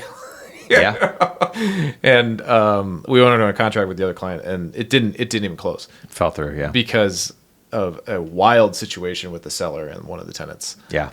And now he's evicting his cousin or whatever it was, who was one of the tenants. So anyways, so I'm glad you shifted. Yeah. I remember very, very clearly we were on Zoom, you, me, and my partner at the time, and we were underwriting that building and figuring out the numbers on that building, figure out what we would offer on that building. And then partner dropped off. You and I were still on the call, still working through numbers. And we had been on the Zoom for an hour and a half or 2 hours at that point, I think. Yeah. And then in that call, I get a ping on my email, a new property hit the market. And I click the photo and I'm like, oh my God, that's beautiful. I want that. And I sent it to you right away. I was like, dude, look at this. And I sent it to you right away. And you're like, oh yeah, this looks great. Let's jump into the numbers on this one. Might as well. Yeah. And then we went straight into the numbers on that. We're already an hour and a half deep. We might as well just keep going. For sure. And I remember saying, are you okay? Time wise? And you're like, yeah, no, this is a good one. Let's work on this. And we went through the numbers, and it didn't take us long at all to realize oh yeah, this is a way better deal. Yeah. I remember you saying this is way better. And I said, dude, let's get in there immediately, ASAP. And so we did. You got it set up. And we went and saw it, and it was just a beautiful 4-unit Greystone right off the park on the east side of the park. And it was just I just feel like that's what everybody wants. It's a house hack. If it's within your budget to get, up to 1.2, 1.3 or whatever the loan limit's 1.5, if you have that, ready to go, then everyone wants a 4-unit Greystone. Yeah. I feel like that's the pinnacle of what you can get. So we went and looked at it. It was beautiful outside as expected. And then we went in it, and I just remember being I remember the stairwell just felt so sturdy, and just felt just felt good, Yeah. Because a lot of these buildings, they don't. And it just felt there's keyless entry, Oh, dude, yeah. You had bells and whistles in this one. Yeah. And I remember we saw all the units but the owner's unit, and I was just like, hell yeah, this is a beauty, but this is also going to be competitive. A lot of people are going to go after this because it's what everybody wants. But yeah, we offered on it immediately. And I don't know how much you want to get into that, but I think we went against 5 other offers. At least, yeah. I think there was 6 or 7, if I recall correctly. There was a lot. Yeah. And we did escalation. And we ran the numbers, and at the end of the day, there was room on the purchase price. It was escalation as is, waive the appraisal. Mm-hmm. Right. And we were willing to be aggressive on it because it made sense. It's not like we were stretching it financially, based on existing rents and based on what the potential rents would be. I was like, this thing is going to work in a lot of different scenarios. So we can afford to be a little aggressive on it. And then this was the first offer that on house hack number 2. So when we started the new process for me, this was the first offer in that, process number 2. And so I was expecting it to take a while because it did the first time. It took a long time. Nope. Under contract. Here we go. And it happened fast. And I'm like, okay, wow. I was so thrilled when you said that we were under contract because it was just such a beautiful building, and I just thought man, whoever gets this is going to just have a really killer building in their portfolio. So when we went under contract, I was really excited. And then we had been talking to the same lender this whole time. I won't mention him, but we had been talking to the same lender for the last 4 months or whatever it was. We were pre-approved with this guy. We had sent him all of our stuff, and And he said, yeah, you guys are good. You're totally good. Like loan limits, like go for it. Can't remember. Non-local, right? No, local. Oh, local. Local guy. Okay. Yeah. Given to me by the agent I worked with before you. Okay. The guy who was kind of helping me out. Gotcha. Yeah. And we had been going to him, and we had been trying to find a renovation loan, like the 5% down with construction costs. And he was like really, bullish about that. And ultimately got under contract. So I messaged him, and we had sent him the property when he said, hey, just here it is. We're going to offer on it. And he's like, yeah, sweet. Like, keep me posted, blah, blah, blah. We got under contract. And then he basically is like, hey, need you guys to, send me everything again. It's been 3 months or whatever since you first sent it to me. So just needed updated stuff, blah, blah, blah. But it needed to be a new portal, like brand new everything. Because I'm like, you already have our tax returns, you have our info. And he's like, no, we need it all new. Like, we're using a new system. And I was like, okay, that's annoying, So we had to start over. We have to send him everything. And then he texted me on the side, and we've been working with him for months. He texted me on the side, hey, you need a new partner. I can't get him approved. And I'm like, what are you talking about, dude? Like, what do you mean? First of all, what world is it that simple? Like, oh, hey, you gotta swap him out. Yeah. I just like the casualness of it. Yeah. I was like, dude, what are you talking about? And he's like, yeah, underwriting doesn't like his income situation, blah, blah, blah. And I'm like, how are you telling me this right now? We're under contract. It's go time. Like, we had already sent you everything. How do you not know this already? It just felt so irresponsible. Like, he really screwed us in that moment. And we had to scramble and pivot and start talking to other lenders right away. And I started to realize every lender was kind of telling me the same thing. Partner does amazing in LA, has been very successful with flips, but just the way his income is set up is, lenders don't like it, and they're not into they can't loan conventional to him. Yeah. And so all this stuff started falling on me, and I'm like, I'm not the capital partner here. Like, he's the capital partner. Like, don't look to me. Like, that's why he's involved. But anyway. It started to get stressful because we had been under contract for a while now. They're waiting for our appraisal to get ordered.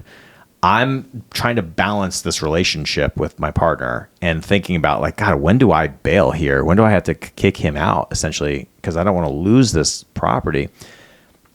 Ultimately, I reach out to, partner number 2, who was my college roommate, and, known him forever. He and I actually, I brought him into Eric Swanson's syndication deal in Fort Wayne. So we had already partnered technically on a deal that October before for syndication. Do you guys own like an LLC together? And No, we just each have our own. Oh, you have your own share. Yeah. Okay. I just brought him as another investor. Gotcha. Into that. And I used my self-directed IRA for that. Nice. Yeah. So that's a whole other thing. Yeah. But yeah, so he's just a game for anything investor.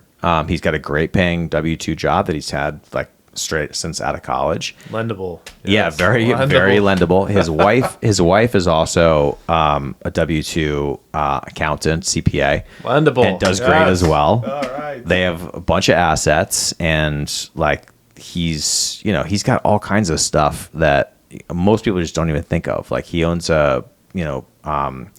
got ownership percentage in a timber track. Like, how there's like FedEx routes and bread routes and Utz potato chip routes and stuff like that.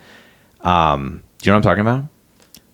Where you can like own, the zone that FedEx operates in, and it's like routes. I did not know that was a thing. Yeah. Wow. Same with these bread routes are a big thing. If you go on Biz Buy Sell, there's all kinds of routes that you can own. Wow. So you have the exclusive like distribution. You own a business that runs those bread trucks or the FedEx trucks or whatever within that zone. Got it. And anyway, so he owns like a timber trucks, so and nursing homes, all kinds of stuff. But we had breakfast like 2 years prior to that, and I told him what I was trying to do, and he was like, I'll do that. Like, if you ever need investors, like, I'll do that. So I called him up, and I was like, dude, I had this thing all set up. It's falling through, and like, I need to find someone else, and you're my first call. And he's like, give me the numbers. Like, talk to me about it. Like, what's the deal? Let me see it. Shared it with him, shared the numbers, shared the pro forma, shared everything. And he was like, yeah, hell yeah, I'm in. Yeah. And I was like, oh my God, okay. But I actually said like, hey, I might need you. But this might work out, because we're still trying a bunch of stuff with the first partner, trying to make it work. I really wanted to make it work. Like, we had worked so hard up to that point. Plus, we were already partners. And as it became more and more realistic that it was not going to work, I was telling partner number 2, hey, it's looking more and more like I'm going to need you. And he's like, yeah, I want it. I'm ready. So eventually when it happened, I had to kind of like have that tough call and just say, hey man, I gotta move on. I gotta order the appraisal. I gotta get my other guy going, loan application, all that, get the approval. Cause I didn't even know for sure. There's no guarantee we're going to get the approval with partner number 2. It could have fallen through again for unforeseen reasons that I couldn't have seen, like I did with the first partner.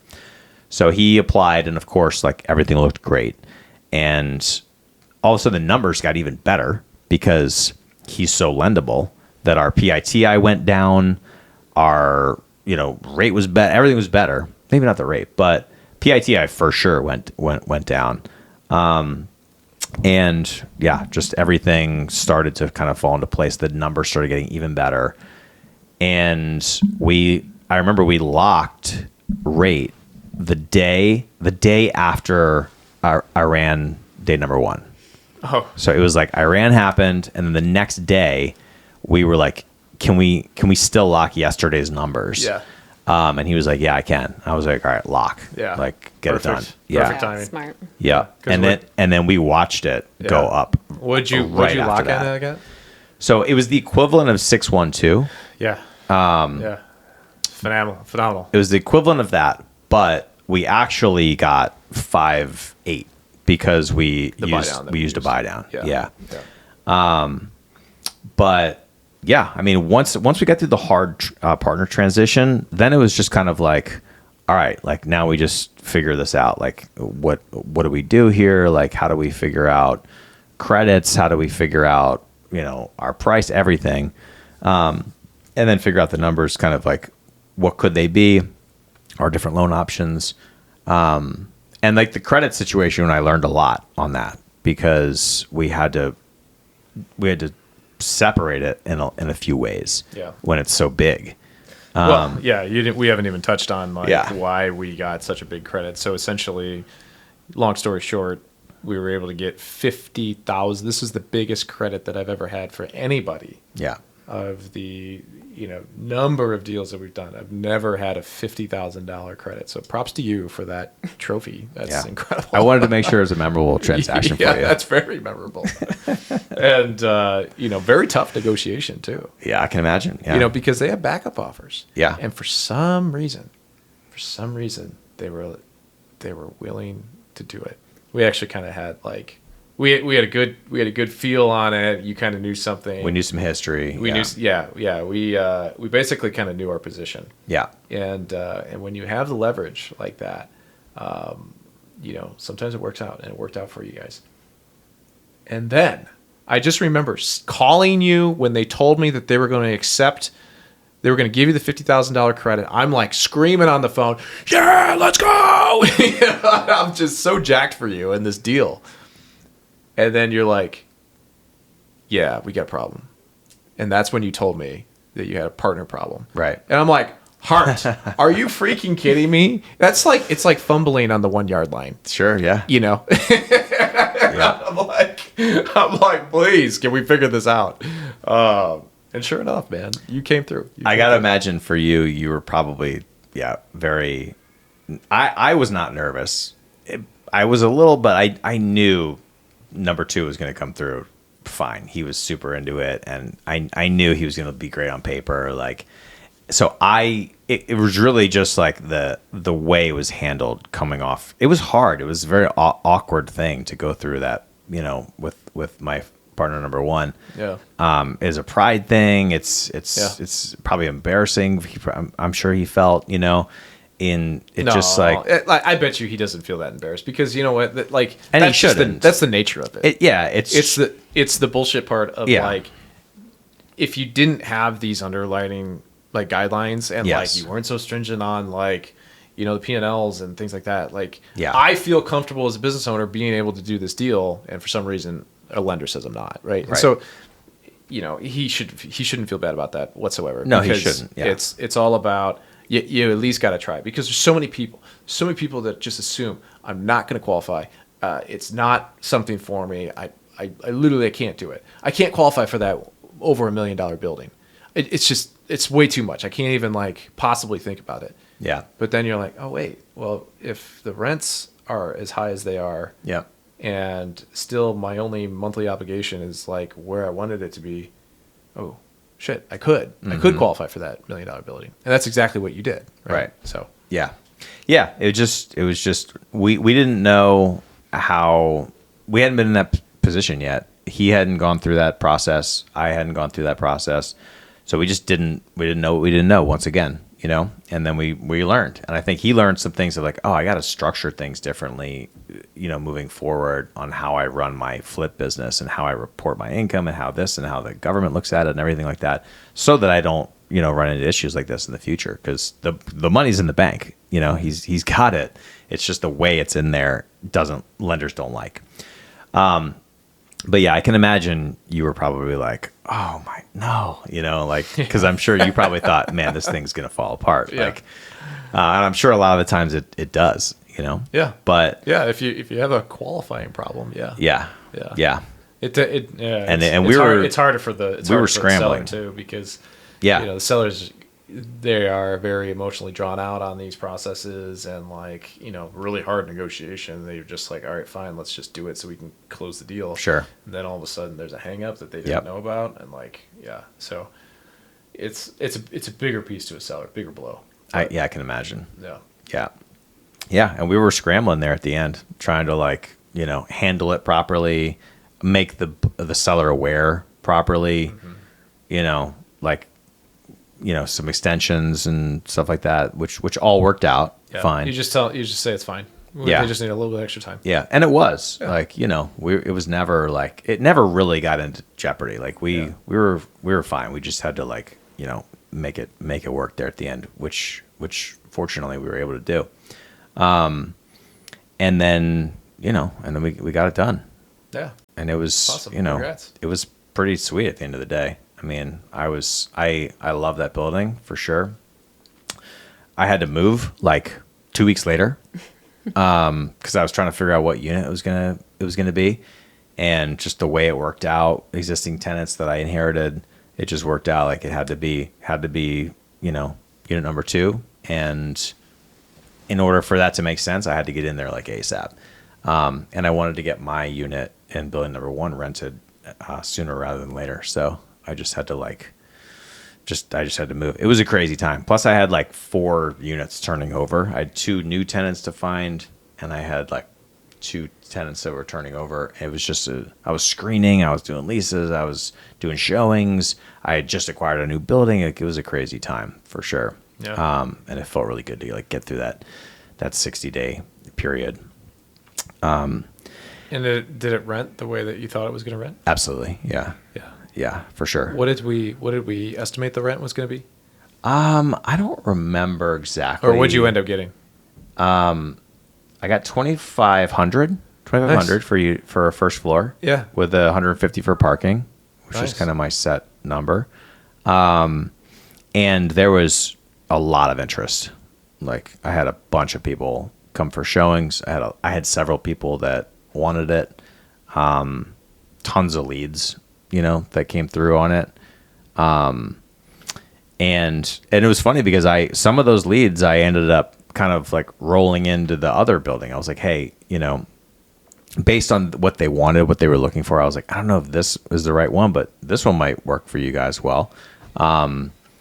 because I was filling two other units. I was filling my Evergreen as well around roughly the same timeline, and then also the second property as well. So it was funny because I would have multiple people reach out, and I'd be like, "Oh, I recognize that name," because they inquired about this one too, because they were the same price, same rate. So yeah, super happy with that. I don't think it's like I didn't push it too hard. I think it's a really fair rate for that unit. And then I still have inherited tenants on the top floor and the garden. Yes. So kind of waiting to find out like what we're going to do there. But I mean, so for Evergreen, just numbers wise, I think it's important to know, because people always ask me, "Oh, you're house hacking. So do your tenants cover they cover your rent? Like you live for free?" And I'm like, no, this is not 2021. Like, no way. I think it's very realistic for someone who's looking to get into house hacking right now, that you're probably going to pay I would just imagine you're going to pay the equivalent of what you would pay for rent if you had a place downtown.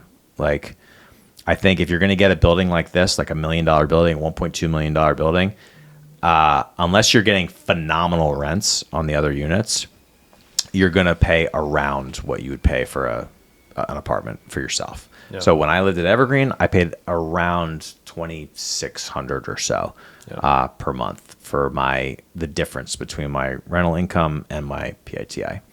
But at the third building, that's by the time I turn over tenants, that could go down as much as like $1,000. Like I could theoretically get down. Oh, so right now I'm at like 23 on house hack number 3. Nice.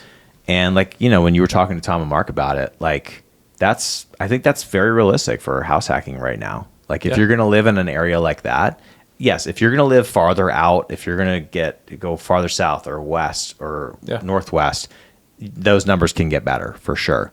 But if you're going to be close to downtown, if you're going to be in an area like Westtown or Humboldt or Bucktown or something like that, like you're going to be paying something to live there, because it's probably not going to get covered. Just because of the rate, like, at a 6.5, 6.99, anywhere in the 6s or the 7s, like that's what you're going to expect to pay. But if you can move out and then you can get more than that in any increment, as long as you're good on reserves and you understand your numbers and you're like, okay, I've got like Evergreen is going to make like $200 a month. Like that's about it for year 2. It's positive. It's a killer asset. And it cash flows a little bit. Yeah. But I also pay almost $650 in private mortgage insurance, PMI. $650. So when I get to 20% equity and I can drop that $650, boom, it's going to get really good quite fast. Yep. And if I can refinance, obviously, because I have a 7% rate on that one. Yep. If I can refinance that at some point, then it's going to get even better. I just got to like get there. Yep.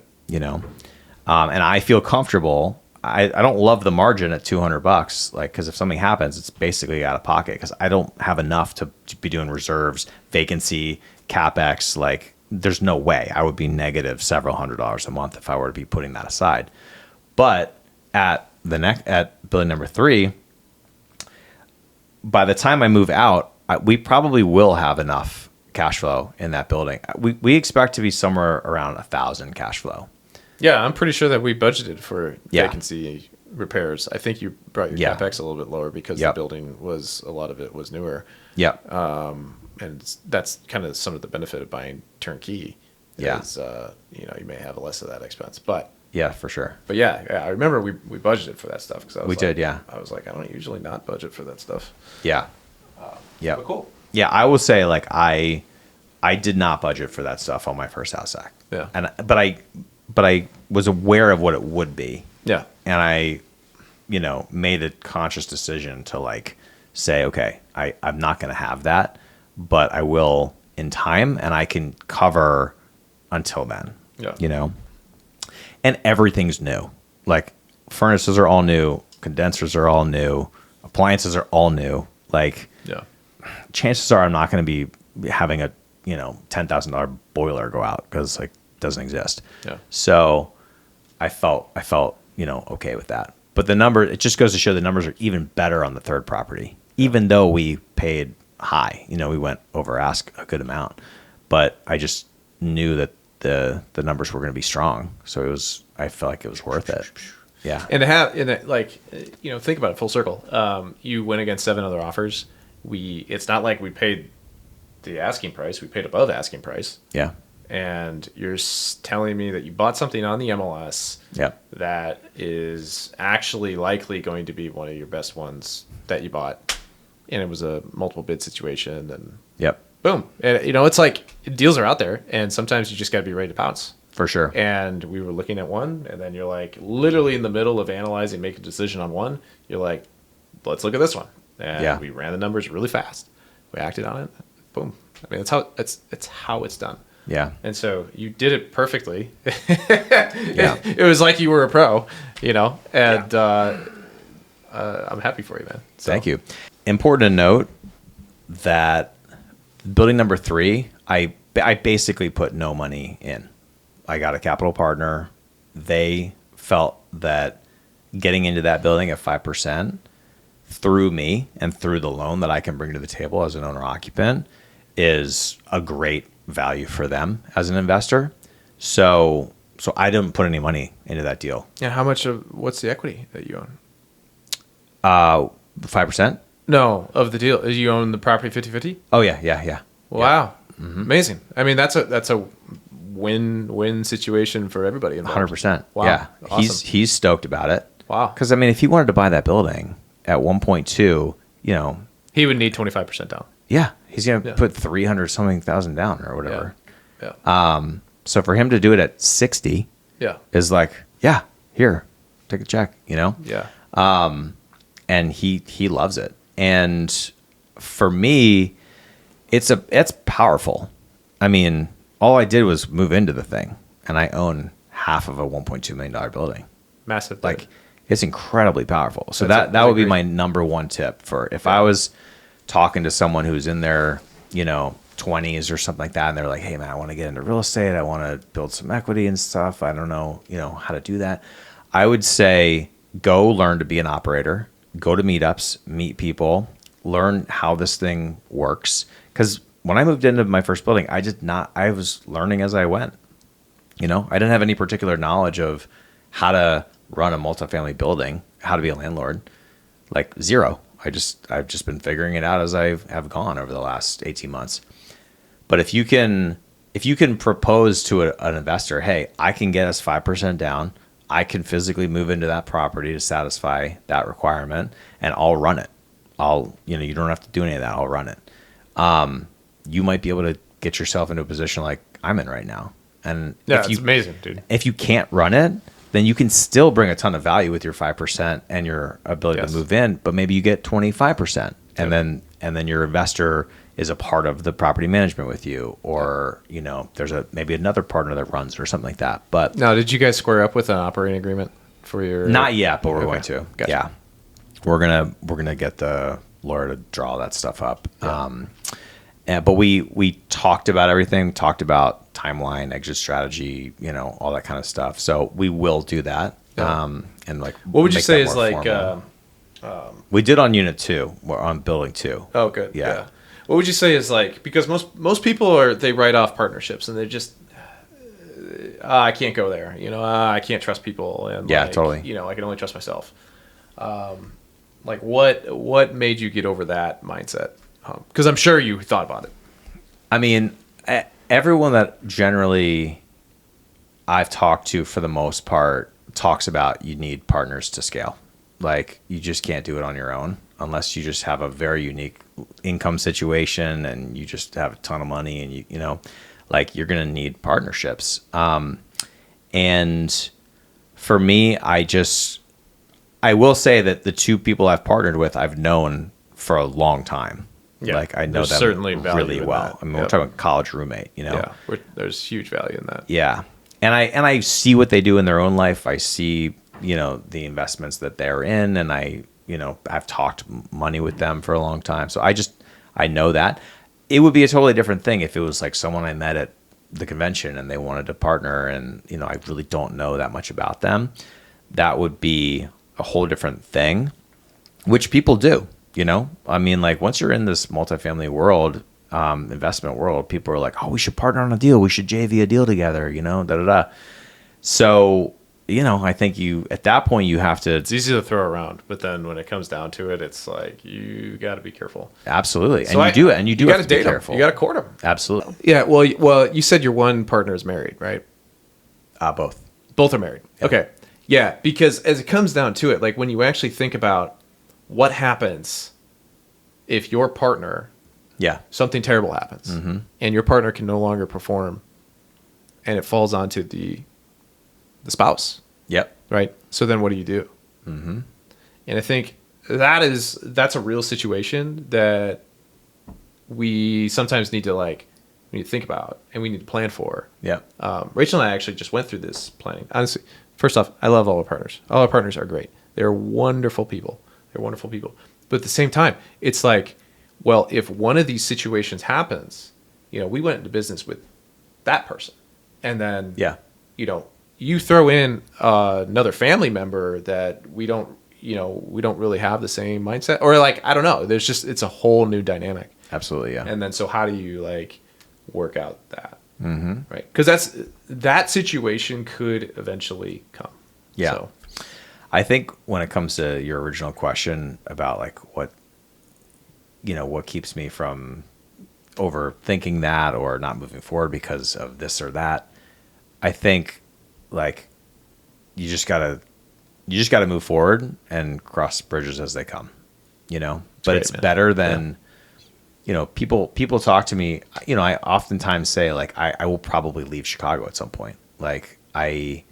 I don't think I'll be here long term. I think I'll probably move to the South at some point, or I'm always tempted to move to Austin. I love Austin, but people say well, why are you buying in Chicago then? Why are you buying? I'm like, because at least I'm doing something now. I'm not going to not do it because of a potential thing in the future. Let's just keep taking action today. We'll cross that bridge when it comes down the line. But I'm not going to wait a couple of years to see where I end up living and let a couple of years go by. Let's just be doing stuff in that time, and then we'll figure it out then. I would say my approach with partners is generally the same. And the fact is I couldn't have bought building number 2 and 3 without the partners. Yeah. I couldn't have. I did not have that money. I had enough money for one building, my first building. And once I deployed those funds, that was kind of it. And I freaking love that building's just mine. You know what I mean? It's all mine. It's I love that. But, if I worked alone, I would have one building. But with partners, I have 3 buildings. Yes. So, and I'm going to do this every year. There's no reason not to. I've got a little bit of time. Who knows how much time I'll have before I, if I eventually get married and, have those things, and it's not something where I could just pop around every year. But while I'm currently independent in that way, and I can move tomorrow if I needed to, then I absolutely plan to buy. And now that I've been doing it, there's multiple people who are like, hey, I'll do that in the future if you need somebody. Hey, Hart. Hey, I'll help you out. Amazing. There you go. I'll put you on the list. Put me on the list. Yeah. But there's multiple people that want to do it. Yeah. And they're like, I'll give you that 5%. It's amazing to see. So there's no reason not to do it in a year. And, partner number 2 is already dude, don't you dare use anybody else. I'm already signed up for, years 2 and 3. Yeah. I'm ready to go. That's great. So just knowing that that's possible. For every second building I buy, it's another building just for me. Yep. Because it's 50, 100, 50, 100. So it's incredible. And the fact that this has only been 18 months is wild. And it just goes to show what's possible when you really batten down the hatches, focus, put yourself out there. Meetups are everything. I just want to say that meetups are everything. I really don't think you can do this without going to meetups, because it leads to so many relationships. It leads to this. My first ever meetup in Chicago, I met Tom, and I was just kind of all right, well, here we go. Like I met like the Godfather already, you know, and like, you know, it's just like, but then you meet investors, and then investors give you referrals for who to call when you need this, electrician, plumber, HVAC, whatever it is, you know, who's your cabinet guy, who's your this guy. And when you go to these meetups, just even if you have like a hard time approaching people or talking to people, just go and be social for, you know, 2 hours of your life. Like just talk to people, walk up to people and say, hey, where do you guys invest? Like that's all you need to say. Everyone's there to talk about real estate, but I couldn't do it without meetups. Meetups have just been amazing. And meeting investors that are a little ahead of me, that are willing to give me advice, and I can text them and say, hey, I'm running into this situation. Like Eric Swanson has been so helpful, so huge for me. Great dude.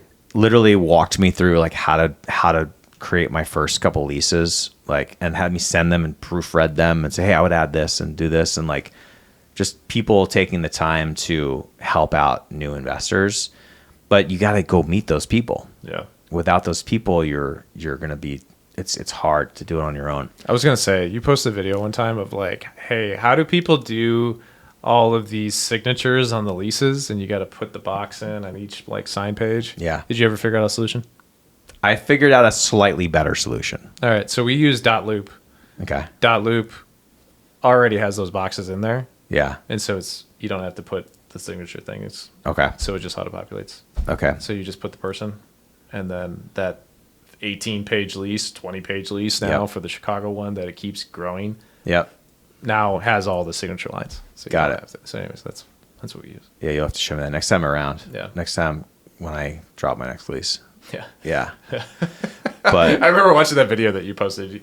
He posted a video that was just like, dude, I only have like one unit that I'm leasing, or there's like two, and I'm like, I gotta put a signature line on every single one of these. Yeah. Yeah. He's like, how do people do this with signature, like 20 print, units? date. Yeah. Signature, click it, print, click, date, click, and then I have to do that multiple times, and I have to do 18 initial fields and go do them. Yeah. Yeah, it's a pain in the ass. Yeah. It's a pain in the But ass. like there's a better way. You just don't know what it is. Yeah. But social media for that is great because you can crowdsource information and be like, hey, how do I do this better? How do I do this faster? Yeah. And you can put it out there. Yeah. Yeah. All right, man. Well, this was a great show, man. This is awesome. All on Hart. This was. I could talk to you guys for legitimately 3 days straight. Like that's the great part about this is like we go as long as like we feel is necessary, and like to get the full story, to get the full picture, and like, we've got some episodes that are 3 hours. We like Joe Rogan style. You know? For it's sure. just like it's fun when you're not on a time crunch. Yeah. And like, oh, I just got like that's not how it is with Mark and Tom. So just so you know, when you go on there, you got to be way more consolidated. Yeah, because Tom's gonna go. All right. And then he's gonna move on. Exactly. Yeah. So trim it up a little bit. But this was perfect. This was perfect, man. We loved it. Yeah. All right, so we wrap this up with what's the biggest takeaway from the conversation? And I always go to Rachel first on. Yeah, he what does. The biggest But that's all takeaway. right. I'm always ready. Yeah. Yeah, I mean, I think one of the things that you kept saying at the very beginning of the episode is you just kept feeling like you were behind. You're like, I just feel like I'm behind everybody. You spent all this time chasing your dream, which I don't think you would trade that for anything. It was very valuable time. But you get to this next point and you're like, I'm just behind the game. And it took you a year to get your first property. It's like it just was really hard to get started. But you're now only 18 months in and you've got 3 properties and you're doing it. So I think what I just want to point out to everybody is like, just get started. Yeah. Just get started and then it's just going to keep going. Yeah, snowball. Because I mean, you're not really behind now. Correct. Yeah. You more than caught up compared to your average person. So absolutely. Yeah. I take a lot of pride in that for sure because you're absolutely right. Yeah. It is amazing how you can go from feeling one way to the opposite of that. Yeah. Quite quickly. Yeah. And I think when you were pointing out like Jason's slide that kind of stuck with you about like the network or whatever, he likes to point that out to people all the time. It's like you can change your life in 5 years or less, right? Like just huge changes. Yeah. Most people don't like talk about that stuff. I feel like in our space, it's a little bit more accepted. Yeah. Because you share because you care. It's like you want the best part about real estate circles is that most people are incredibly nice and they are forthcoming with information. They are not hiding trade secrets. Yeah. There is not competition, even though there's like wickedly low inventory right now. People are still willing to help. Yeah. Which I wonder at some point, because of how scarce the inventory is, if that will ever change. I don't think so, because it's a culture. It's like, it's a real estate culture to just share. This is how I did it. Here's all the mistakes I made. And I hope that it helps you avoid a mistake. And maybe you'll get lucky, and maybe that net worth goes from a 5-year period for us, and it's a 3-year period for you. Or maybe it ends up being a 10-year period. I mean, everybody has their own different pace. But it's the point of sharing. So, but the thing that I picked up from this conversation was that there's twofold. One, you're the type of person that is, you get locked in on something, you're like, dude, I can learn this in the next like year and a half. You did that with the Ironman stuff. You did with something else. Pickleball. Yes. Yeah. You did with pickleball. And like now you compete and win tournaments, and like you're like ridiculous. You're like a Roger Federer of pickleball. I don't know about that, but thank you. I'll take it. I've just seen some highlights, so it's it's like it doesn't take that much time. Yeah. It just takes focus. Yeah. And you're a prime example of just like, dude, just focus for the next year and a half. We haven't even talked about how you don't drink alcohol, right? You've kind of cut that out. You used to be a smoker. Yep. And then you went on this big spurt of not drinking. And it's just like, you're very fascinating, because once you put your mind to something, not many people are like this. Yeah. But once you put your mind to something, you fully commit. And then all of a sudden, the days add up and you're like, whoa, look at where I am now. Yeah. Truly. Yeah. And then the second piece was the partnerships. And I think that's freaking gold, man, because this is real estate is a team sport. Yeah. As much as you want to be in your shell with it and you want it to just be yours, that's great. Take down, 1, maybe 2 that way. At the end of the day, you're going to run out of money. The opportunities are going to get bigger, and you're literally not going to have the funds to do that.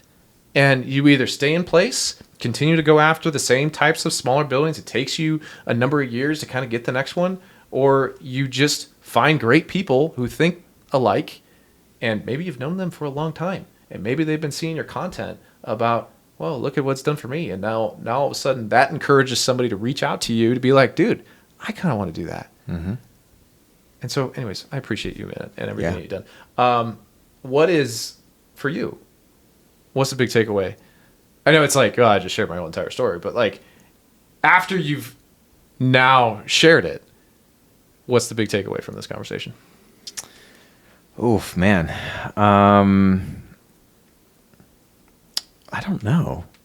I think that, just to your point, Rachel, I think that at the end of the day, when I look back on what I've been able to accomplish the last 18 months, like, I'm very proud of myself. It has not been easy. It is hard. It's stressful. Especially as a beginner, there's just a lot of big decisions you have to make and you have to commit to, and just be like, I'm gonna commit to this and we'll see how that goes. And I think that, I just like to tell anyone that's starting, like, it is hard, and it should be hard, because this provides a ton of upside in the long run. And, when I saw Cody Sanchez have the keynote speech at BiggerPockets in 2024, she said some quote about, like, your bank account is a direct reflection of the size of the problems you can solve, or something to that effect. And I remember thinking, like, these are big problems we're solving, $1.2 million project, problems, like, that need, decisions to be made. And, like, there's a weight to that. So anyway, it's, I think that's the biggest thing, is that when I look back and I look at where I am, every once in a while you'll see on Instagram, like, average. I just saw it the other day, like, you're in the top 1% of, people from 40 to 49, if you have this net worth or this assets or whatever. And I definitely, real estate has provided a vehicle for an average guy that was an artist for a long time and does not have any particular finance background or high level education. I mean, I went to college for 2 years, but real estate can build wealth, and it's relatively simple when you break it all down. So I am definitely I'm proud of myself for what I've been able to accomplish in the last 18 months. And I love that I've sort of done the proof of concept now for myself. I'm like, okay, you can do this. Like, now you've done it for a while. Now you can do it, and you can do it more. And with growth will come more problems and, more solutions that need to be discovered. But it's very doable, and Chicago is a great place to do it. And there's, the 2 to 4 unit multifamily inventory here, just as a whole, is incredible. Yes. Compared to the rest of the country and major cities around the country. I mean, I was in Austin. I was looking around. There's like none of this, and duplexes are like 1.3 million or whatever. Mm-hmm. So the amount of options we have here is just incredible for 2 to 4 unit multifamily. So, yeah. I don't know. My takeaway is I'm enjoying this ride. It's been awesome and continuing. Cool, dude. Yeah. Well, we appreciate you taking the time. Yeah. Coming to the Thank Nook. you for having me in your home and inviting me. It's my first ever podcast in your first spot. And the spot looks awesome, by the way. Studio space. Yeah. It looks the great end of the in house. here. We're gonna nail it down. Yeah. I was fully prepared to be in the living room, or sorry, in the dining room. Oh, I love that you prepared. Yeah. And then we threw a curveball at you. Yeah. Nice pivot. Just like every real estate deal, it's got a curveball. So you had to keep you on your toes. Yeah, it looks great. Love it, man. All right. Well, Hart, I guess we didn't ask you, how can people get in touch with you if they wanted to reach out? Yeah, social is the best. So not Facebook. I don't use Facebook much, but Instagram and TikTok at Hart Turner, first and last name. Nice. HartTurner. Sweet. Yeah. Awesome. I post a lot more like apartment stuff on TikTok, but I really want to start doing more investor stuff. And plan to do that. Same with Instagram, because, there's a whole, you could do a lot with that, and I don't think I do it enough. So I want to start doing more of that. Awesome, man. But yeah, feel free to reach out. Cool. Especially if you're newer to the game, because I just think it's so fun I'm still relatively new, so it's that much more fun to speak to people who are me 18 months ago, and are thinking about getting into it or just getting into it. Yeah. Awesome. Yeah. All right. Well, thank you for listening to the show. If you found any value in the show, please share it. We're trying to grow our name. This is the next season of the Real Life Investing Podcast, and so we're going to bring a lot more of this. We got some really great guests that are actually upcoming. We got more real estate content and more real life stuff. So please share the show, and we'll catch you on the next episode. Awesome.